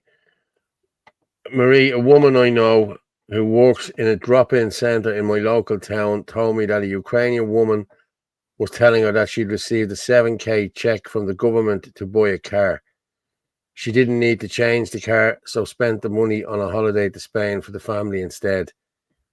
She was joking about it. Why not laugh, as the joke is on us? That is disgraceful. That is sickening. Absolutely disgraceful. Yeah. No, I'm just going to go up through the stuff. I'm just going to go with this one here. This is how much money that all these scumbags are taking off the government. Mm-hmm. So let's just go with this article. Okay. Here's how much media organisations got from Commissioner Naman. The following on from yesterday's consideration of questionable news articles the state has paid for. I thought today a precise breakdown of which media organisations are receiving funding from Commissioner Naman and how much was in order. National and regional news outlets are receiving at the upper end hundreds of thousands of euros from the state media regulator as part of its two funding schemes, the local democracy reporting scheme and the courts reporting scheme. A further scheme was added last week alongside another 10 million roundup funding. Continue the national titles following the Irish Independent is a journal which was offered a total of 130,566, also under the local democracy reporting scheme. This was followed closely by the Irish Examiner, which was offered 1,000 less than 129,000. That involves offers under both the local democracy schemes, 15 grand, and the courts reporting scheme, 113 grand. Wow, the Herald brought up the rear, receiving a total of nearly 118,000. Composed of 105,000 under the local democracy scheme and 12,000 under the court scheme. Look at the amount of these that got funding. Look at this. The Anglo-Celt. The Anglo-Celt. That's the capital. The Anglo-Celt, whatever. The Mayo News. The Southern Star. Look, 175 grand. The Drogheda Leader. 158. Limerick Post, where they're posting all that shite about Shannon Adina and everything. The Galway Advertiser, Donegal News, where they're putting up all the crap about Noel McConnell. The Leinster Leader, the Meath Chronicle, well, putting up to show you all around here. Hasn't he? Main Chronicle, Limerick Leader. There's the Post and the Leader. There's two of them. The Midland Tribune, the Wicklow People, the Waterford News and Star. Look, Roscommon Herald, the Kildare Nationalist, 105 grand. Cork Independent, we all know that's not independent, 74 grand. Munster Express, Donegal Democrat, Dundalk Democrat, the Drogheda Independent, the Corkman, the Argus, Kilkenny People, 54,000. Tipperary Star, 57,000. And the Clonmel Nationalist, 57,000. Leinster Express, Longford Leader, Leitrim Observer, Dundalk Leader, and the Connacht Telegraph. They all got money. That's some amount of money to be getting, isn't it? I'm just laughing at the bit with the Anglo-Celt. I'm like, there's not that much news in Cavan. Why are they at the top? And then underneath it, I wrote, Dublin Live and Cork Bio were offered 40,000 and 33,000 respectively, while Reader supported local journalism publication about Cork City and County. And then online Irish language news platform was offered 32,000. Like, wow. And our journalists are supposed to be non-biased with that amount of money coming in. And remember, RT got, what was it, 750 million they got? So, yeah. There you go. Angela Leggett just posted up there. Council house on my road free for over a year. I'm on the list, 21 years. Romanians have got the house, 9 in it. Daughter 19, presently pregnant, and the mother 42, also pregnant, 11 counting, 1 not working. Yeah. Not one of them working. That young one is 19, so she has to have her own kids now to get her own children's allowance. Yeah. But you can bet your arse the other 8 that's with the young one are all under 18, and she's getting 8 150s. What's that? 800, that's 1,200 quid a month she's getting on children's allowance. Yeah. Plus, if the husband is there as well, he's probably getting 900 quid a week social welfare. So that's 3,600 in social welfare payments plus 1,200. That's 5 grand nearly. That's nearly 5 grand. Plus medical cards, plus hospital appointments, dental appointments. You know, plus they get 200 quid vouchers to help them with their shopping, because I've seen them using these Aldi and Lidl vouchers. I know. Like, come on, lads. You know what I mean? Our own people are dying on the streets. Our own soldiers, and even the same in the UK. It's happening. And these fuckers are brought in here 4-5-star luxury. Did you see the video of the food that they're getting? Did you see the video of the food they're getting in the UK? It's like a buffet every day, 3 times a day. The best of fruit, the best of vegetables, the best of meat. Yeah. But you not remember them complaining about it, that they were thrown on the ground and all this because it wasn't good enough for them. Remember the videos we highlighted on that as well? People who worked in the hotels. Someone said, you look very different in photos, Paul, than on video. Okay, thanks. Is that a good thing or a bad thing? Photos put on a couple of pounds on you, so yeah. He said, Ireland I know in 52. When I was 10, football. When I was 18, drink, football, party. When I was 50, I love my wee dog. Thank God I'm on my own. Bad luck from my dog. Animal best company. Yeah. There's a short video there. If we're going back up, it's French. All of your start up in Donegal. Here we go. We're starting this again. Michael John, tell her, will you? It's the City of Bordeaux, if you want to play that. And then actually shortly above it is, we need to feature this in relation to, this is the best one I ever heard, about a court case and the man's name.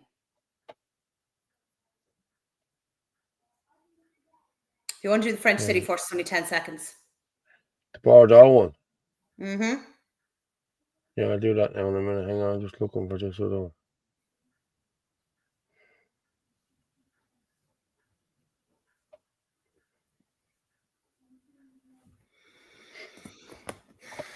I have Bordeaux there. I'll just play it. It's only 10 seconds. Only 10 seconds, yeah.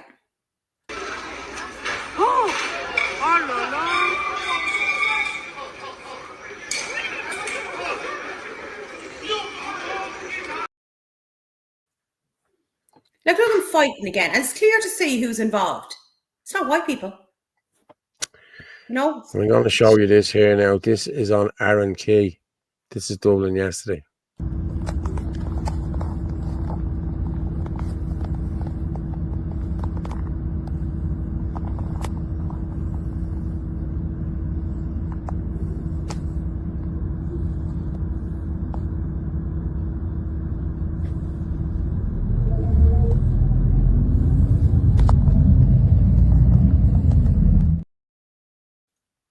Broad daylight That's at the again. Custom House. That's at the Custom House.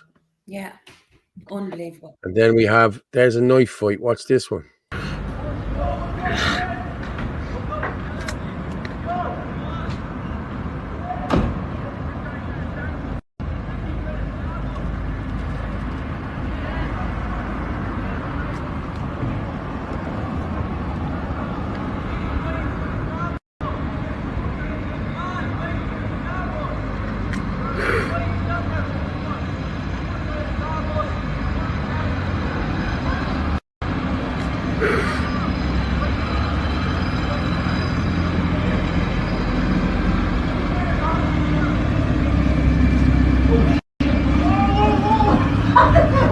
What the fuck, boys?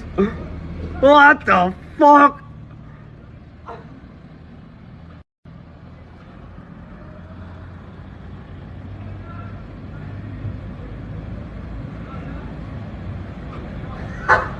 What a sake.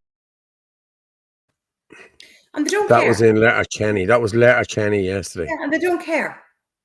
You know? Yeah.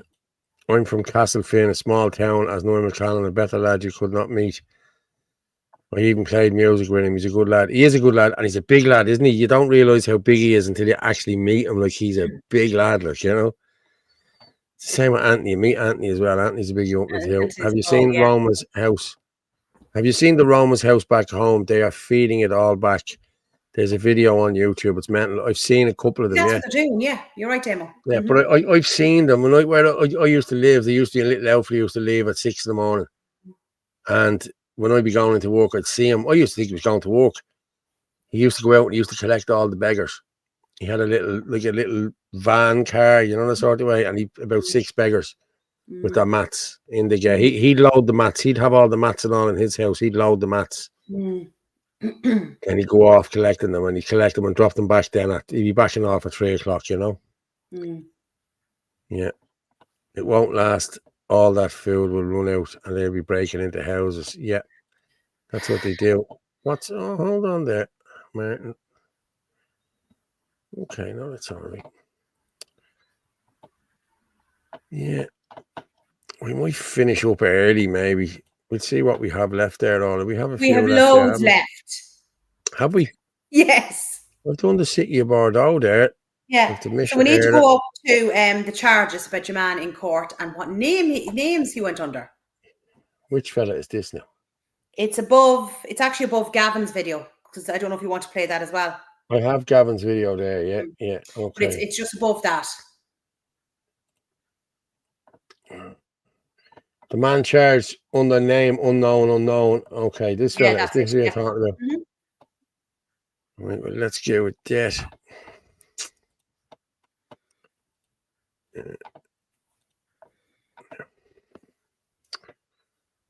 Okay, there we go. You can see it there. Man charged under name unknown after using 6 identities and 5 ages.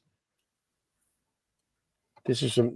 Is this the unsuccessful asylum seeker claiming to be from Palestine? Claiming to be from Palestine and Jordan was charged.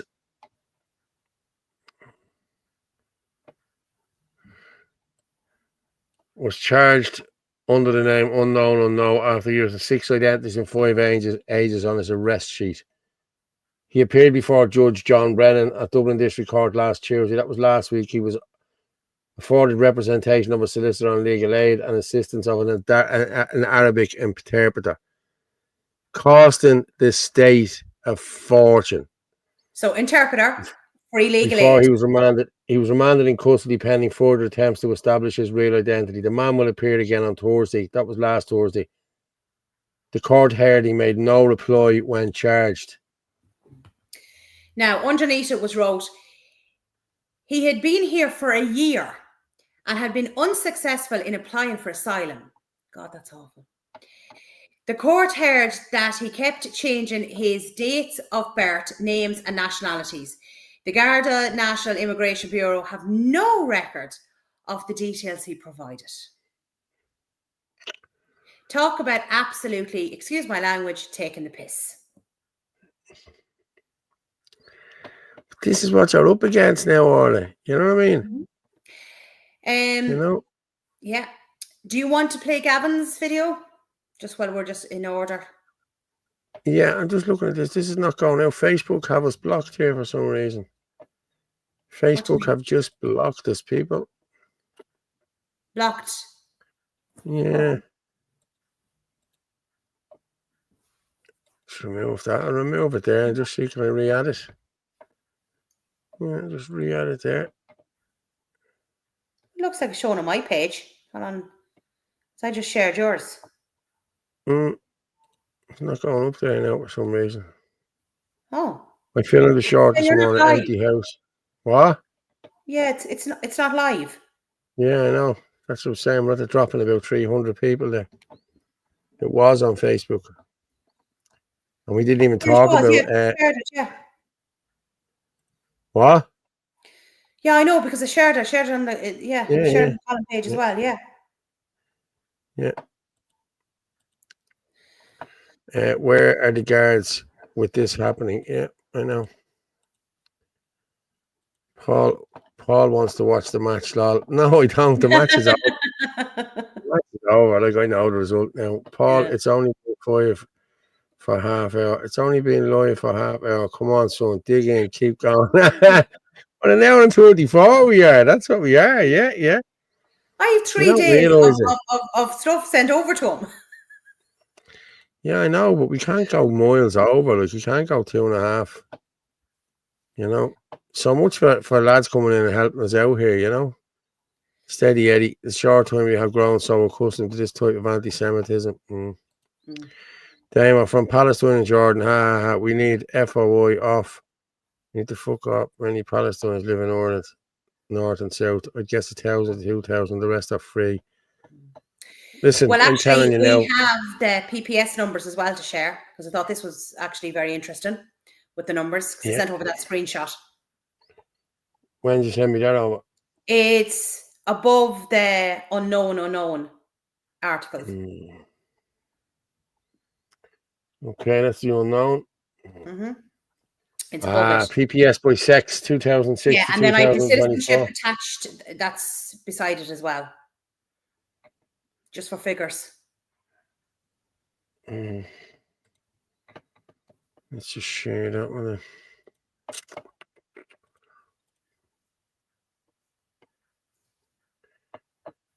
I pass by sex.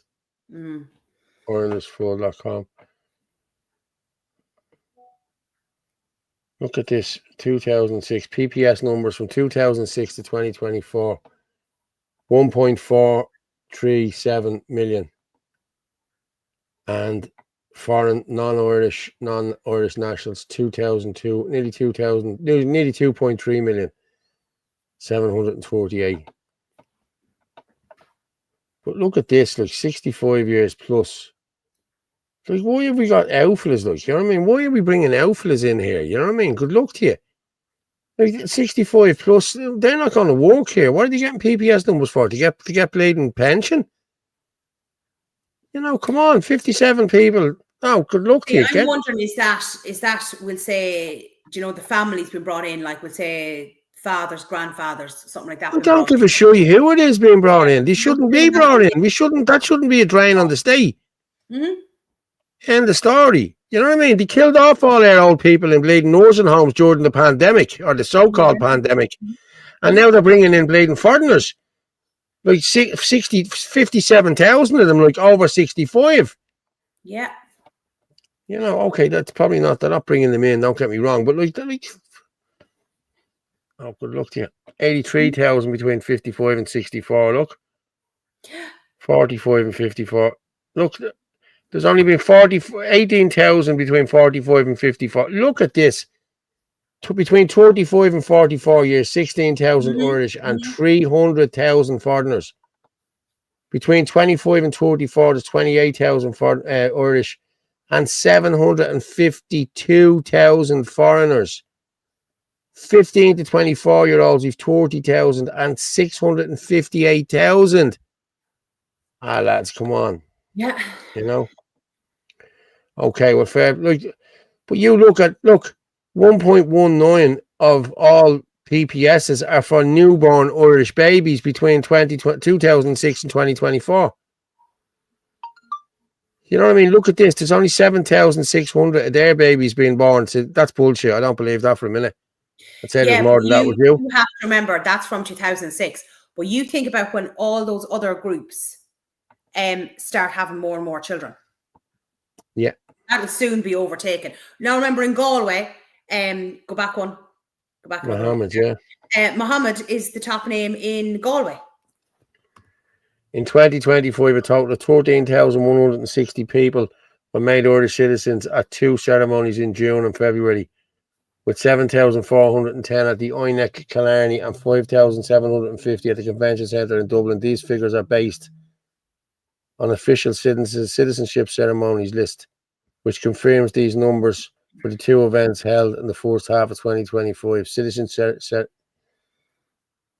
hold on, so that's 7, that's 12,000.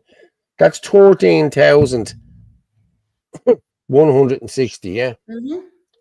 Wow. That's just this year alone. We're only halfway through. We're just over halfway through. Well, yeah. 2025. Yeah. I think that was July, wasn't it? I think that's when that was, July, yeah. First half, yeah. Yeah. Now, actually, do you want to go back to where you were there? Because I have 2 messages in. One is in relation to a lady and housing, and the other one is in relation to our video about, do you remember the young lad that assaulted the girl and a Lewis driver came over to help her? Well, someone messaged me in over that. Traffic is absolutely fucked around Blanchardstown. Well, I'm just trying to play this here. I'm getting this sent in to me there. Just let me play this. Traffic is knackered around Blanchardstown. There's a problem with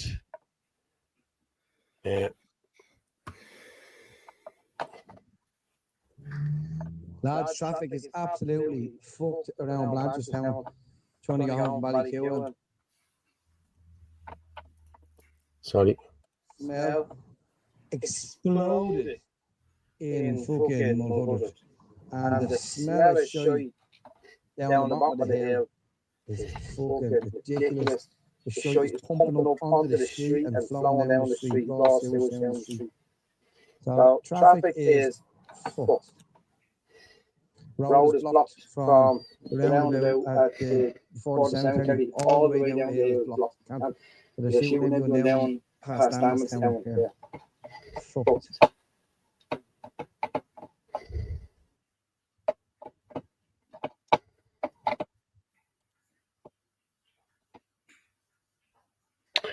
So that's what's happening.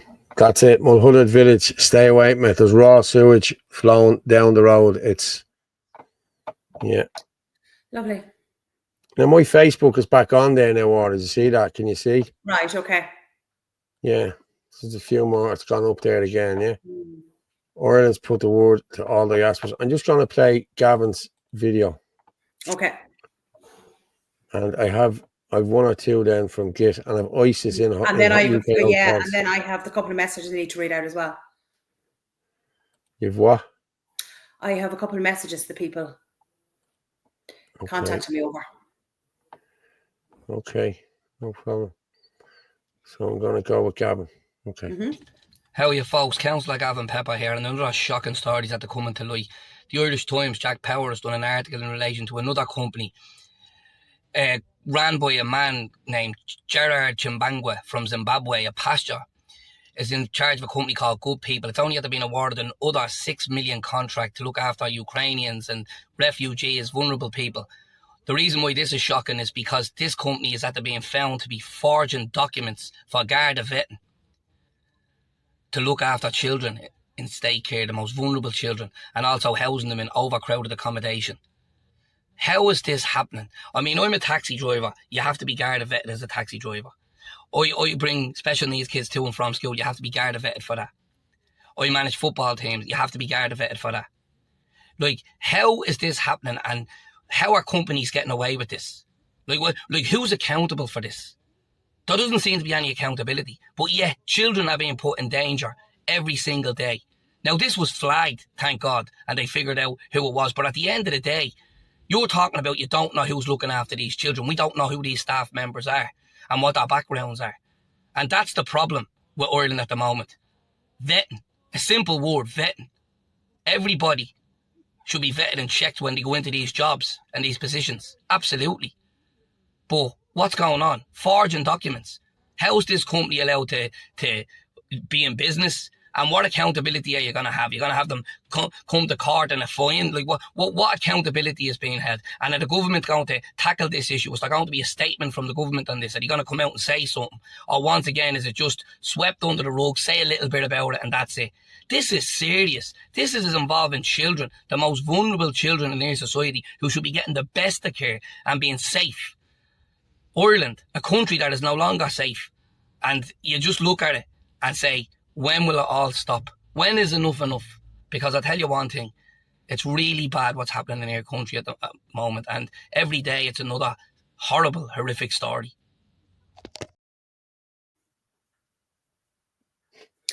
Fair play to Gavin. He's right. Yeah. He's right. I just sent you on my Facebook post. Can you open that up? Because that'll show what he's talking about.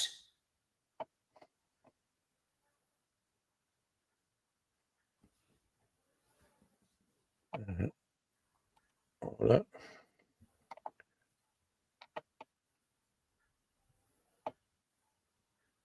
Okay, which one was it? I just sent it there. Sent it to me on that, sorry. On the WhatsApp, yeah. I have Facebook open, so.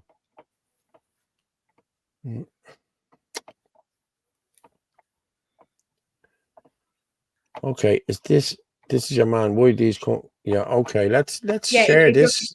What Gavin's talking about. Okay, let's just share this and talk about this. Okay, what exactly is going on here? Why are these companies not Irish? Why is 1 million being paid per child in some cases? Some of these places were caught using fake Garda vetting. This is unbelievable. These are vulnerable children. Massive scandal unfolding in Ireland. 7 of the top 10 highest paid companies responsible for looking after vulnerable kids are operated by African or Muslim migrants. Below the top 10 private companies paid the most for the Irish government to house children. Beg and Mirza Health Services, Mohammed Usman Beg and Farhan Mirza, foreign. Not Irish. Comet Care, Irish. Wisbay Limited, no info. Victoria Healthcare Org, Samson Uluwasi, foreigner. Rain Healthcare, Terraro Teruviguni, not Irish. Good People Home Care Limited, Gerard and Similina Chimbamba, the typical Irish Dublin name. They're foreign. Today it was revealed they used fake Garda vetting to hire untrained migrant staff.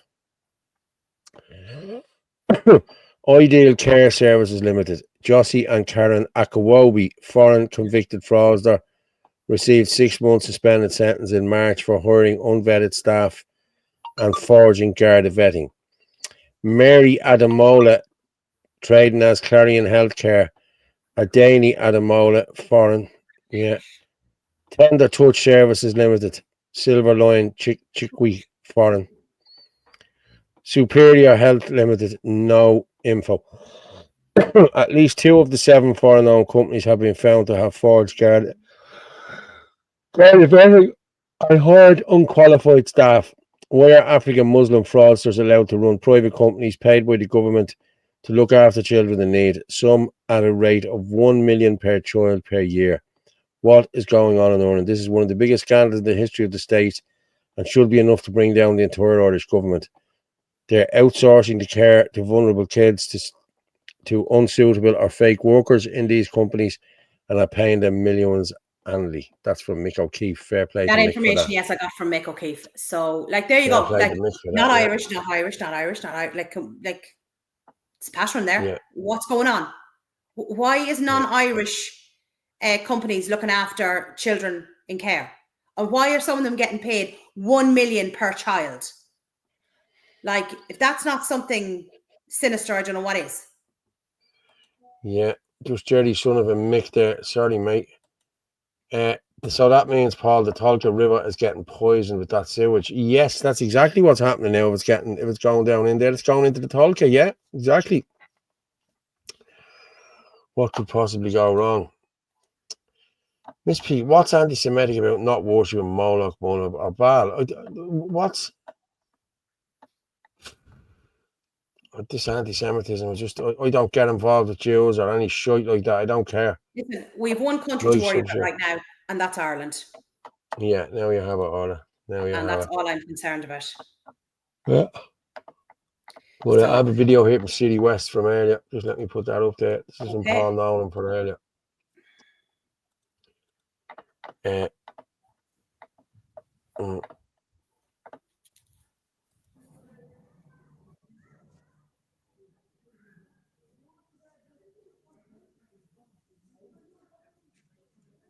One of the new to the parish, City West.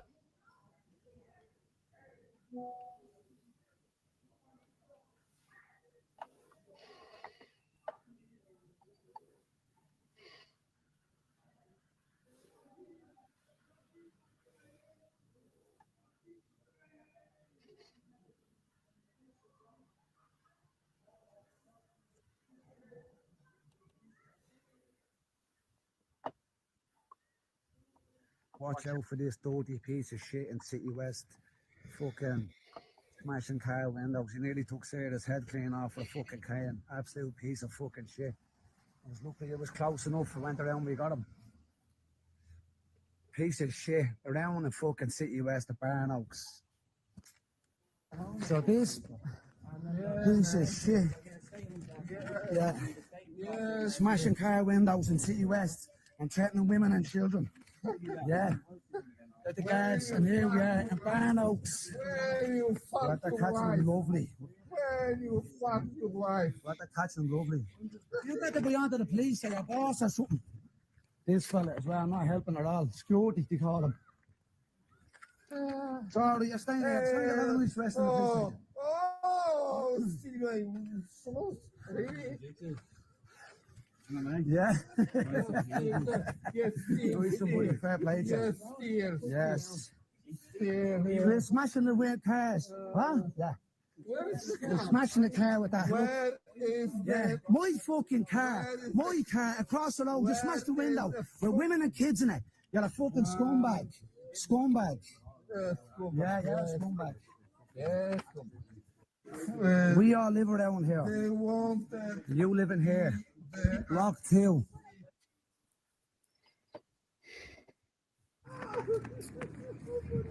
Now that's what you get for threatening women and smashing cars and springing out of children. Yeah, now that's what you get. And then women in here in the Barn Oaks thinking you could just run away. Big man crying now. Max, you're gonna have to tell the guards what happened. Max. Yeah, were you there? She's still in our car. He said that someone broke the car window when this one walked over.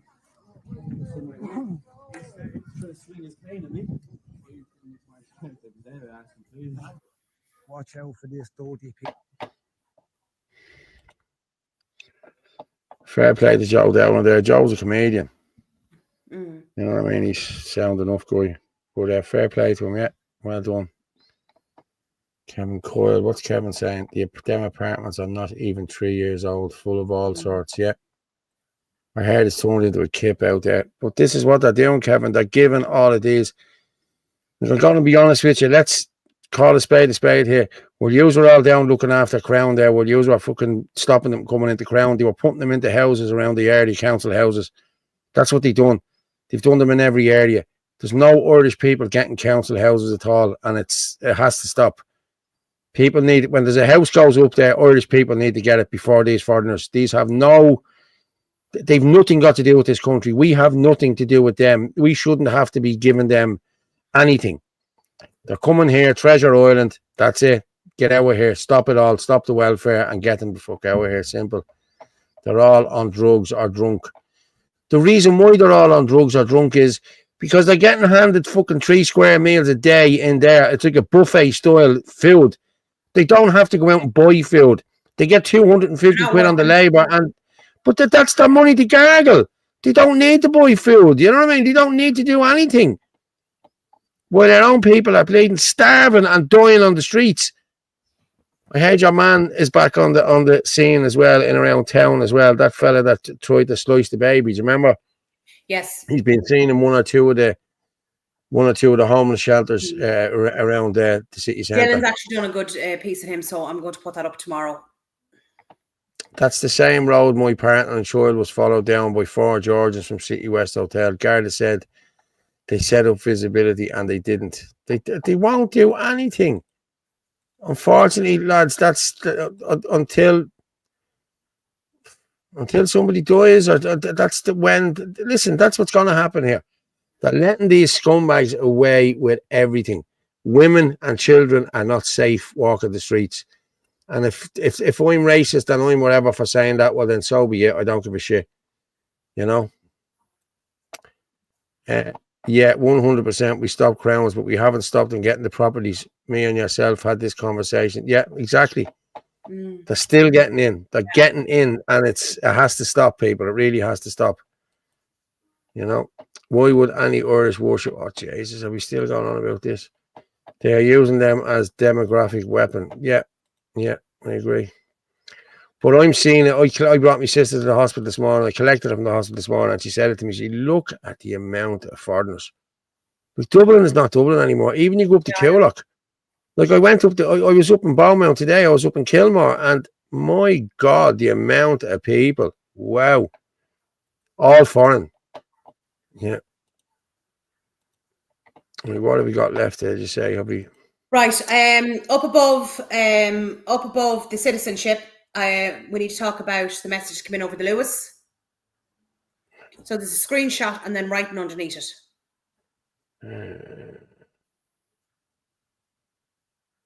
The Lewis. Yeah. Screenshot. It's above the citizenship post.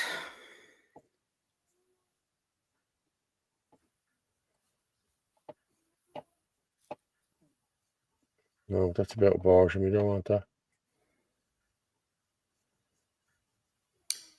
It should be under that, and then there's it should be under that. The top of it says Orla, what the public don't know because they are too busy attacking the drivers. That's a screenshot, and then there's writing attached to it as well. Yeah. Okay, Yeah. have it here. So, this is a message that was sent in to you, was it? yes. So this is in relation to the video we showed of that, what looked like a foreign young lad attacking a girl. And remember, an Irish man came over to try and help. He was a Lewis driver. So this man reached out to me. He'd watched it on the show and reached out to me over it. So. Okay. Or what the public don't know because they are too busy attacking the drivers is the policy of the Lewis is that no driver will get out of their cab to intervene in any issues. In proper order, they shouldn't have to. It's not your job to do that. There's people paid to do that. And I agree. These 2 drivers could be stood down for going to help that girl to the point of the driver getting a box being sacked. Lewis is refusing transport police as it is passed in the Dáil many years ago to allow it. The security on the Lewis don't have any powers or rights to engage in problems on the Lewis as they don't have a licence for it. Their licence is to observe and report, as well as being threatened all the time by the company. If they get involved, they will be disciplined with their bonus being affected. Or can you write this up in your own words so the public can understand the truth? Yeah. Now read out what I've attached on to it. So there's just further information than he gave. Yeah. It'll be underneath it. It says, yes, it is unbelievable. Yeah, there.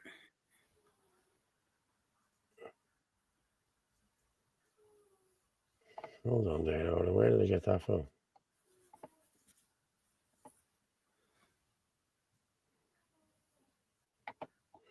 Yes, sorry. Yes, it is unbelievable the pressure that the staff and people being attacked. The company will turn on you quicker than you can blink. The only way will put the pressure on the Lewis when attacked. It is not removing themselves from the tram and requesting ambulance and Garda.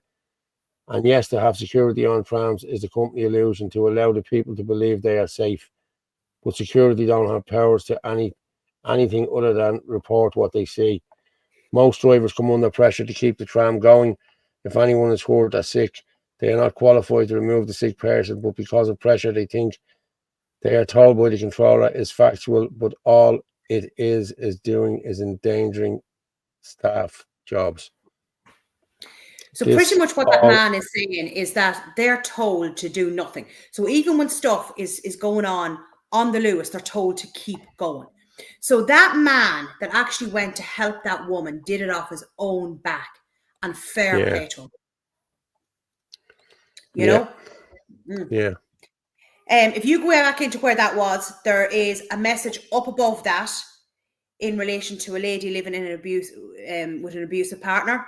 And this is again about what's going on with state accommodation.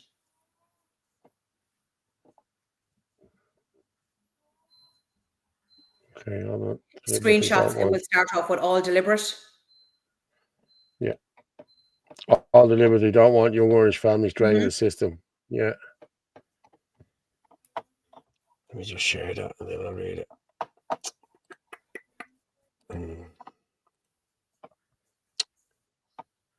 All deliberate. They don't want young Irish families draining the system when they invite Mohammed, his 3 wives and 12 children instead. Yes, that's exactly what's happening.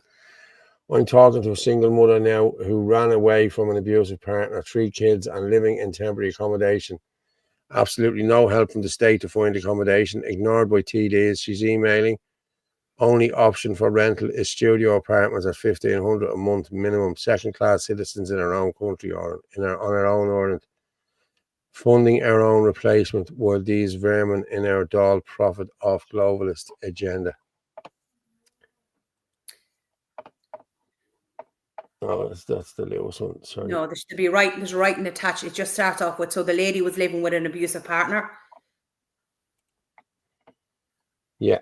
So the lady was living with an abusive partner, had to flee the house one day using friends to help her move her stuff and protect her in case he came home. She fled to Waterford, and since then she has been given temporary accommodation from a friend. She's not meant to be there, but she has no choice. One child is a toddler and the other 2 are below the age of 10. She has been laughed at by councils because out of desperation she is visiting her office daily, to the point that they have rang her to say that they will look into her case just so she will stop going into them. She has emailed every TD in the country too to help, and it's ignored. Her eldest daughter was bullied in a school recently by foreign kids, and the only outcome she got from the principal was a form with their bullying policy. Trying to make out her child was the problem because they was too afraid to confront the foreign kids in case they labelled the school racist. She works freelance and has to pay for babysitters. That's a disgrace. That is a disgrace, you know? Now, just don't close that down for a second. So, yeah, so this lady reached out to me over this situation. So, again, the gist of it's there. This woman is in an abusive relationship and cannot get any sort of accommodation because, again, it's all been handed out to foreigners. Again, she's contacted TDs, counsellors. They don't care. They don't want to know. Now, I have to put together a piece, and I'll do it for the next show. I just didn't get time. But another woman reached out to me about what's going on in the women's refuges. Yeah. So I have to put that together. And it was actually quite shocking what's going on there. But you heard what Liam told us the other night in Clonmel, that the IPA centre has gone in right next door to a women's refuge. Refuge, yes, he did say that, yeah. I actually have that cut now and ready to go back up. I'll put that up later on now and I'll share it out everywhere. Yeah. Now that's the what I was sent on now is in relation to something else, but this again needs to be highlighted. Do you know what I mean? Yeah. So now this was brought up the other day in the show. A woman messaged me on X over this as well, so I want to highlight it. because this is very, very important now for if there is, I'm not saying that we don't know. We don't know if something sinister is going on. We don't know, but people need to be getting second or third opinions on this. It's in relation to terminations.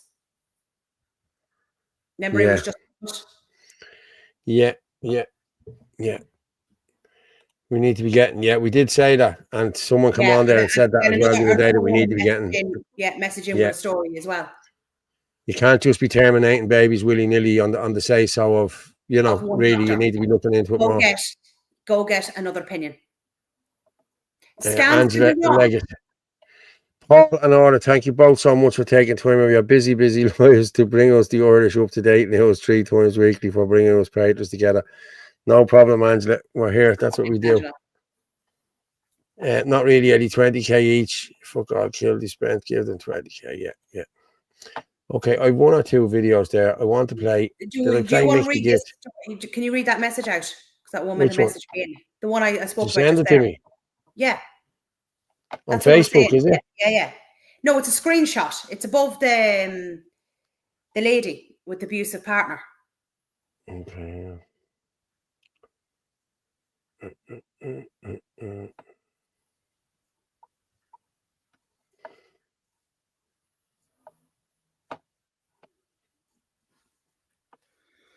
Is that the dot on her ovaries? Is that one? Is that the one you want me to read? Hi Orla, it starts off with hi Orla. I was listening to the show. Yeah. It's a screenshot, yeah. Yeah, it's about aborting the babies, yeah. Okay. Yeah. So this came in a couple of days ago. We just didn't get a chance to show it. Yeah, well, we've been away. We've been very busy. I had elephant man. I had elephantitis. That's what he said. He said it was. What, you don't get elephantitis? Hi Orla, I was listening to the show. I know a girl who was told she had to have an abortion and there was something on the scan, a dot on her ovaries. She said she needed time to think about it. She went home, done Google search, and went to the chemist and got milk of magnesium, I'd say, and went back to the hospital, begged for another scan before aborting the baby. It was a fight, as the nurse said no, but eventually had a scan. The scan became clear. Now she has a healthy baby boy. How many other women has this happened to? Well done, that girl. Fair play to that girl. Just don't close down that page, Paul, right, for a second. Yeah, so scans can be wrong. So, if anyone is watching this, just make sure that they get a second or third opinion, just in case, because this was highlighted. If you want to think over this way. We're into the tourists now. This is another very serious issue that's going on as well. We've hit 900 there, people, just as we're finishing up. But fair play to everyone. And if anyone wants to buy us a coffee, please do. Yes, if you don't mind. It would be nice. I will put it in the comments. So as you... Okay, so what do you want me to do with this? There's 2 screenshots there in relation to an English tourist been assaulted. Yeah, well, here we are. English tourist critical following assault in Temple Bar. That was last Thursday. An English tourist is in critical condition following an assault in Dublin city centre in the early hours of this morning. Emergency services were called at the Temple Bar Square area around 12:30. A man and his father was taken to Bowen Hospital where his condition is said to be critical. A technical examination of the scene is underway. And then if you go over the other side, now that's more on it there from Terry Kay. Yeah, tourism in Ireland is absolutely on its knees. An English tourist is now fighting for his life after a violent assault in the tourist district of Temple Bar. This gent joins other tourists like Nino Domalji, was killed by 2 Romanians, Kevin Skessler, Austrian, who was assaulted numerous women, including a tourist, and Thomas Straba the Bokodovs, a Lithuanian who assaulted an elderly American tourist. Like, tourism is already down 30%. This keeps getting out. People are not... I can read Gavin's now in a second. Like, who's going to want to come here if they feel something's going to happen to them? And tourism, as I said, is already down 30%. Like, this is really serious. Like, what in God's creation is Jim O'Callaghan doing? Is he just sitting drinking tea? Because he doesn't seem to be doing anything. No, it's disgusting. Someone's asking what milk of magnesia is like. Milk of magnesia is rank. rank. I don't think There's I've no had it. taste of it. There's a minty taste, a minty painty taste of it. Yeah, chalky taste Yeah, of it's it. like bleeding emulsion paint. That's what it is. Yeah. Yeah, around 12 a.m. Yeah, yeah. The screenshot now before Terry Kay then is Gavin's one on the Irish students. Irish students are struggling to afford to go to college due to the accommodation crisis and costs. However, this issue will not affect illegal immigrants who have been given accommodation for free in Ireland. Will you struggle every day to get to send your children to the college in your own country? The government buys up hotels like the City West to house migrants.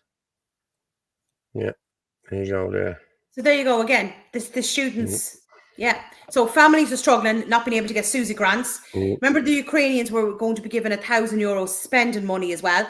Plus, they're getting their food for free, their accommodation free, and their college fees for free. And then Irish families are struggling with their students. And I know that myself because I've been through it for the last 5 years. Yeah. But that guy who died as well last week as well, or a week and a half ago, the guard has been suspended. So we don't know whether he did push him or what happened, or the video footage is coming out now. We're not going to see the video footage, obviously. But no, unless I'd like to. If anyone has it, I'd like to see it, yeah. But he has been, I think that's just standard procedure. I don't know. I haven't seen anything, or nobody has come back to tell me anything. Please do not speculate, as there is no correlation between immigration and crime. Quote the gay Indian. Yeah. But shouldn't Helen McEntee say that Dublin is safe? Yeah, Dublin's great these days. Absolutely marvellous. Where tourists are coming over and being stabbed. So it's great.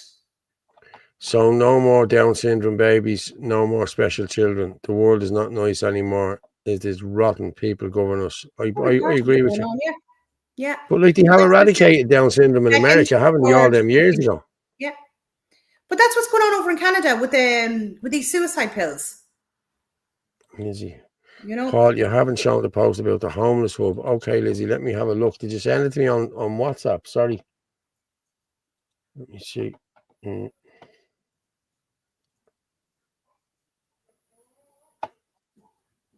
looking at there. Let me see, Lizzie. Did you send it in to me, hon?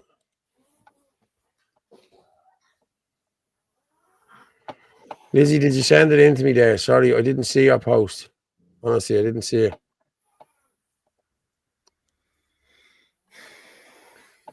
I remember reading something like that. Where the now did I see it? Plus 600 and for rent, yeah. So no more, yeah, the world gone mad, yeah. Yeah, Lizzie, did you send it in to me? I don't know. If not, maybe just resend it again. Yeah, okay, hang on. Did you send it in on the WhatsApp? Hold on.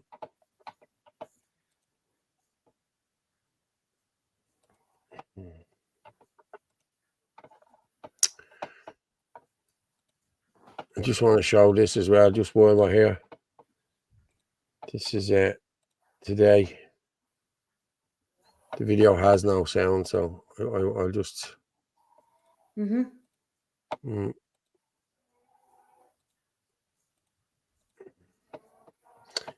This is the North Wall today.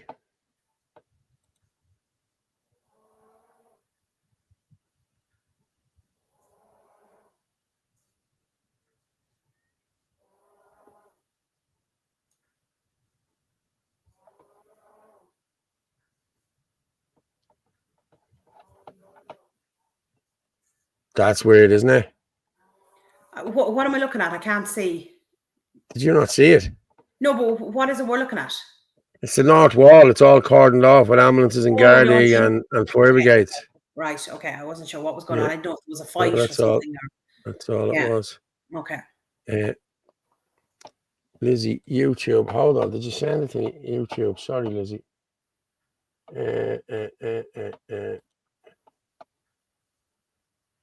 I have a YouTube on there, all right, but it's for central bankers. It's not.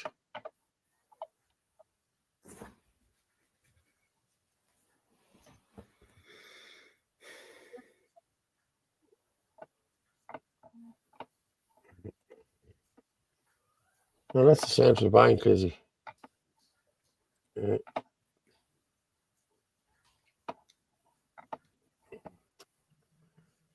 Oh. I'm not finding it, Lizzie. I'm not finding it there, huh? Can you resend it? If she can't, my daughter works in a Dublin homeless home and sadly turning away Irish mothers and their children because they're full of foreign families. Okay, Lizzie, thank you very much for that.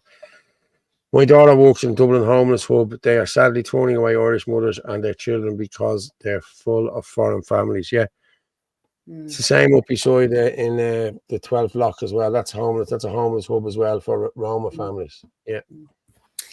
Come here. Do you want to play that video where it says 13-year-old kills UK protecting the killer? This is another guy now, and I have to say he's excellent on TikTok. What is it? It says 13-year-old killed UK protecting the killer. I sent it over on, was it Wednesday? So you're going to go back a bit.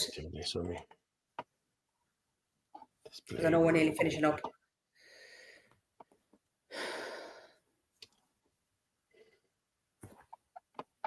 It's not letting me go back up now.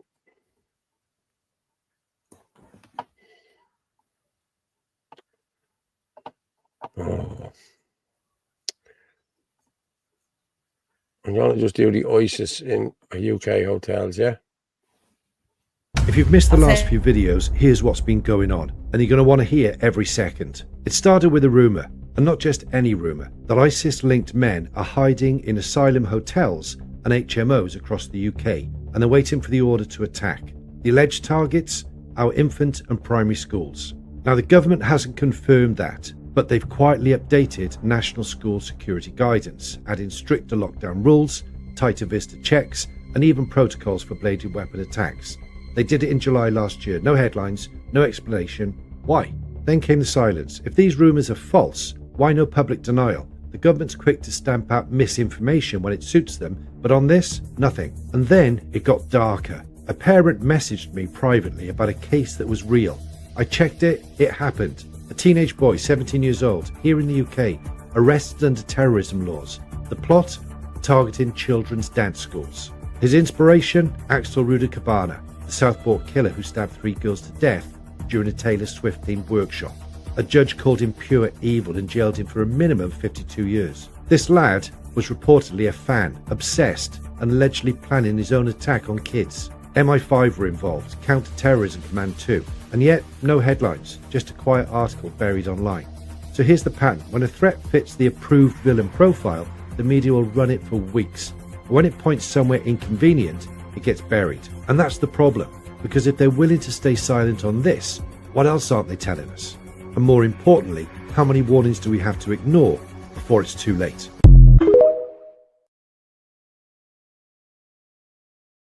And interesting.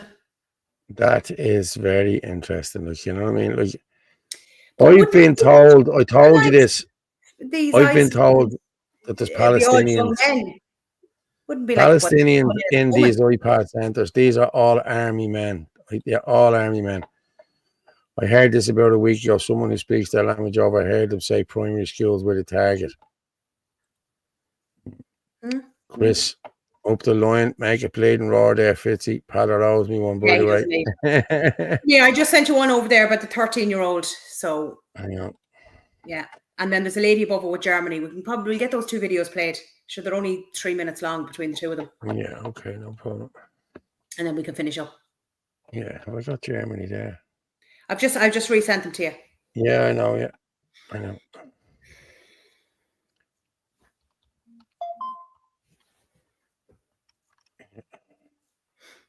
The 14-year-old, okay.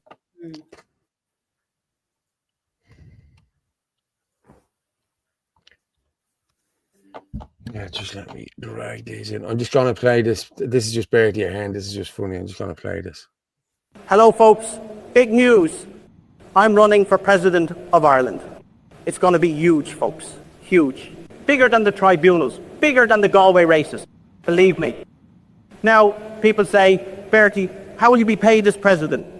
Very simple. I don't need a salary. I don't need a bank account. Bank accounts are for losers. I'll win it all on the horses. Tremendous horses. The best horses. In the Aras, we're going to have a big, beautiful safe. The most gorgeous safe you've ever seen. And inside, gifts from friends. wonderful friends, all stored in gold envelopes. Much better than brown, believe me. And my big idea is this. I'm not building a wall. I'm building a tent, a big, beautiful tent right on the lawn of the Irish. We're calling it the Galway tent. And who's going to pay for it? The developers. They're going to pay bigly.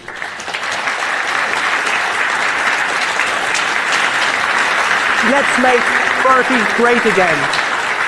It's going to be beautiful, it's going to be classy, and it's going to be cash only, folks.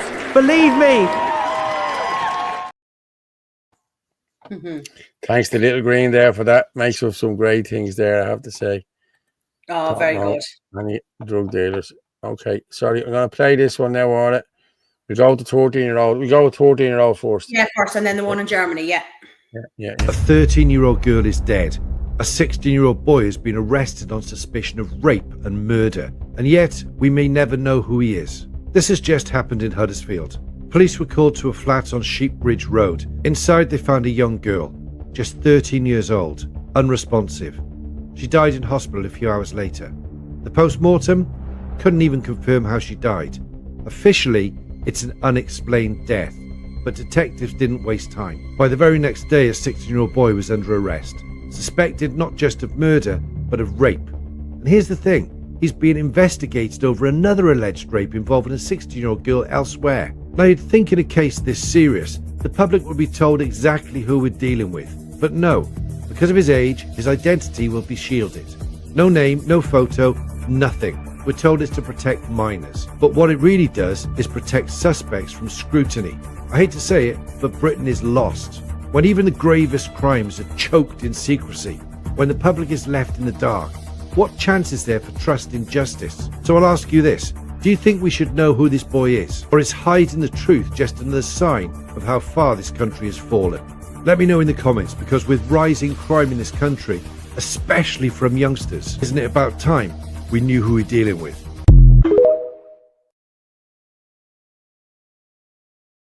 Well, what I would say on that quickly is, he's 16 years old, so he was protected, right? We don't know his nationality because he was under 18. If he is old enough to commit that crime, and he already was caught in relation to a rape of another girl, then he should be named and shamed. Why is he being protected? Just because he's 16 years old? Chris Bourne, let's make Gob Shorty great again. Yeah. Like, what if he was released, like out on bail, and he ended up getting out and then ends up attacking somebody else? Nobody's going to know who he is. Nobody's going to know what he looks like. Like, why are these people being protected? If you're old enough to commit a heinous crime like that, you're old enough to be named and shamed. Oh, I agree, Orla. I agree. I'll play the Germany one and then we'll finish up, right? Okay. What I'm about to tell you is so unbelievably shocking that I encourage you to verify every step of this story yourself. In September of 2020, a 15-year-old girl was at a local festival in Hamburg, Germany, where she was gang raped by 11 men for over 3 hours. The men were from Afghanistan, Kuwait, Armenia, Montenegro, Iran, Libya, and Egypt. After a nearly 100-day trial, this judge convicted 9 of the 11 initially charged. Only one of the 9 convicted received a prison sentence for just over 2 years.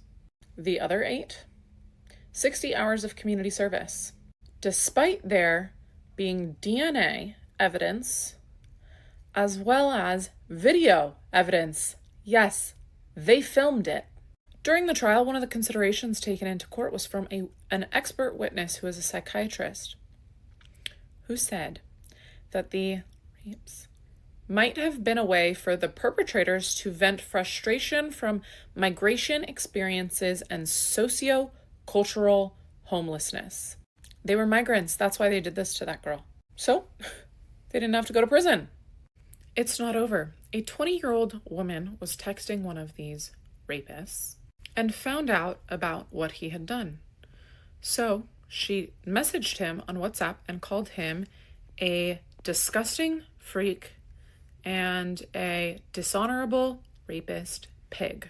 The rapist reported her WhatsApp messages, private WhatsApp messages, to the police. This woman was found guilty of defamation and received a harsher sentencing than the man who gang raped the 15-year-old girl. Yep, she went to jail. The rapist didn't. In fact, this woman who sent the WhatsApp message was one of 140 individuals who were investigating for sending insulting or threatening messages to the perpetrators, the men guilty of the crime. Paid for by the taxpayers. That is how Germany would rather spend their resources. Preventing people going after 140 individuals who might have hurt a rapist's feelings for calling them the truth. Because Germany has very strict laws on verbal insults. They do not have free speech.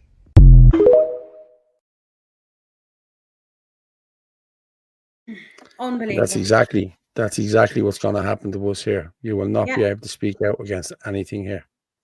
And we saw that over in the UK, where the father of a young girl he was trying to save from the grooming gangs. Grooming gangs, yeah. Ended up getting was he sentenced? Where he was trying to save his daughter. Yeah. You know, absolutely unbelievable. Somebody was just commenting there about that 16-year-old. It doesn't say the nationality. So you see, he was protected because he was under 18. So we don't know whether he was English or whether he was foreign. In Islam, only the male's word counts. Yeah, it's true. Yeah. This is what we're up against, pure evil. Yeah. Listen, we'll get into this more probably. We do Wednesday or we do Thursday. No, sure. Yeah, we might as well just do Thursday. So we've not sorted out for the Friday yet. Yeah. No, I won't be doing that for the Friday. Should we do Thursday night? So what day is today? Monday. That gives us a couple of days off.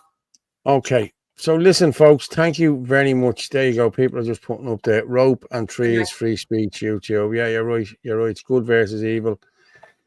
You're right. You are right. Orla, thank you very much. It's been emotional as always, and I will drop you down for a few minutes. Thank you very much.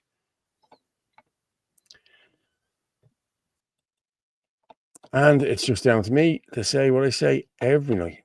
The truth is like a lion. You don't have to defend it. You just let it loose and it will defend itself. Oh, no, not yet. We don't want to do that. Just let it loose. It will defend itself. I'm just going to play the national anthem.